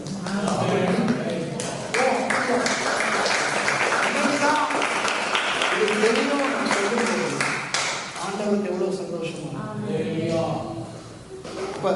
இப்ப எனக்கு தேவை ஏதாவது எனக்கு ஆசையாக படிச்சு கொடுங்க, பாஸ்டருக்கு தேவை அந்த மாதிரி ஏதாவது படிச்சு கொடுங்க. ஆனா ஆண்டவருக்கு தேவை அவருடைய ஒரு மனுஷனுடைய பேரை கிளீன் பண்ணிட்டு போறது. அப்ப இனி நம்ம யாக்கோபின் தேவன் சொல்றது நம்ம தயங்கவே தேவையில்லை. ஆனா வெளியே உள்ளவங்களுக்கு நீங்க இதை பற்றி பேசவே முடியாது. தயவு செய்து அதை செய்ய முடியாது. உங்களுக்கு தெரிஞ்ச கிறிஸ்டியன் ஃப்ரெண்ட்ஸுக்கோ சொந்தக்காரங்களுக்கோ போட்டு யாக்கோபுனா எத்தனை அவங்க சிரிப்பாங்க. யாக்கோபு எத்தனைங்கிறது எல்லாருக்கும் தெரியும். அந்த சுரேஷ் ராமச்சந்திரன் சொல்லியாச்சான் அவன் சொன்னா சரியாயிடுமா. ஆனா உங்களுக்கு நான் வேதத்திலிருந்து நிரூபிச்சு காட்டிட்டேன். அதனாலதான் ஏசாயா 41:14 சொல்றாங்க, யாக்கோபு எதுவும் பூச்சியே, நீ பூச்சி தான், ஆனா உன்னை நான் உயர்த்திட்டேன். இஸ்ரவேல் நான் உன்னோட இருக்கிற இஸ்ரவேலின் பரிசுத்தர் நான். அப்ப 14வது ஏசாயா 14:1 என்ன அழகா பாருங்க. அந்த திருப்பி ஒருக்க வாசிச்சு நம்ம முடிச்சு நம்ம ஜெபம் பண்ணுவோம். ஏசாயா 14 எனக்கு ஆசையான ஒரு வசனம். கர்த்தர் யாக்கோபுக்கு இறங்கி பின்னும் இஸ்ரவேலரை தெரிந்து கொண்டு அவர்களை அவர்கள் தேசத்தில் தாவரிக்க பண்ணுவார். அந்நியரும் அவர்களோடு சேர்க்கையாகி யாக்கோபின் வம்சத்தோட கூடிக்கொள்வார். இஸ்ரவேலர் இல்லை, யாரையும் கெட்ட பேராக தான் சொல்லிக்க மாட்டேன். உங்களுக்கு தெரியுமா, அன்னைக்கு யாக்கோபுக்கு நடந்ததுதான் இன்னைக்கு இஸ்ரவேலுக்கு நடந்தது. ஏன்னா நான் சொல்றேன் உங்களுக்கு தைரியமா, இதெல்லாம் ரெக்கார்ட் பண்றீங்க, தைரியமா நான் சொல்றேன்.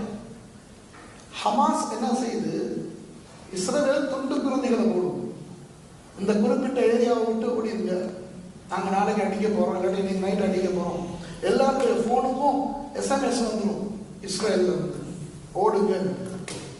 இது தெரிஞ்சோன்னா ஹமாஸ் என்ன செய்வாங்க, இந்த பில்டிங்ல இருக்கிற சின்ன பிள்ளைகள் பொம்பளைகள் எல்லாத்தையும் ஷூட் பண்ணி கொண்டு போட்டுட்டு இவங்க டனலுக்குள்ள போயிடுவாங்க. இஸ்ரவேல் பிறகு வந்து அடிச்சதுக்கு பிறகு அந்த பில்டிங்ஸை தோண்டி பார்க்கும்போது பாடிஸ் கிடக்கு, பொம்பளைகள் பிள்ளைகள். உலகத்துக்கு காட்டுறது இஸ்ரவேல் கொண்டுச்சு, எல்லாம் நம்பலாம். விளங்குதான். இப்ப நான் இஸ்ரவேலுக்கு சார்பா இருக்கிறேன். இஸ்ரவேலுடைய ஒரு யுத்தத்துல 2 பக்கமும் பாதிப்புகள் வருங்கிறது உண்மை. ஆனா இஸ்ரவேலுடைய பேரை கெடுக்கிறது யாக்கோபினுடைய பேரை கெடுத்த அதே பிசாசு. இப்ப இன்னைக்கு எத்தனை வருஷம் நம்பிக்கிட்டு இருந்ததுக்கு விரோதமா நான் பேசிட்டேன். 2000 வருஷமா கிறிஸ்தவர்கள் நம்பிக்கிட்டு இருக்கிறோம். எந்த காலத்திலேயும் கிறிஸ்தவர்கள் யாக்கோபுனா இத்தனை தான் சொல்லிட்டு இருந்தாங்க. இங்கிலீஷ்ல சப்ளாண்டா, டிசீவர் இல்லையா. யாக்கோபுங்கிற பேருடைய அர்த்தம் என்னைக்காவது கேள்விப்பட்டிருக்கீங்களா? கர்த்தர் பாதுகாக்கிறவர். காலை பிடிப்போம், அந்த யாங்கிற துண்டை எடுத்துட்டு கிக் ஆஃப். அப்ப இன்னைக்கு இஸ்ரவேலை பத்தி அவரா பிள்ளையா சொல்லி உலகத்தை நம்ப வச்சுக்கிட்டு இருக்க பிசாசு. எப்படி யாக்கோபை எத்தனை கிறிஸ்தவர்கள் நம்புறாங்களோ அதே மாதிரி நிறைய கிறிஸ்தவர்கள் இஸ்ரவேலை தப்பா நினைச்சிட்டு இருக்காங்க. என்னுடைய மகன் அக்டோபர் 19ஆம் தேதி இஸ்ரவேல் யூனிவர்சிட்டியில பாடம் ஸ்டார்ட் பண்ணேன். பிறகுதான் அது உண்மையா ஒரு கெட்ட நாடா இருந்தா, அது பாதுகாப்பு இல்லாத இடமா இருந்தா, நான் முட்டாளா என்னுடைய மகன் அங்க படிக்க அனுப்புறது ஏன்னா அவளுக்கு அமெரிக்காவிலே இங்கிலாண்டு படிக்க முடியாதா?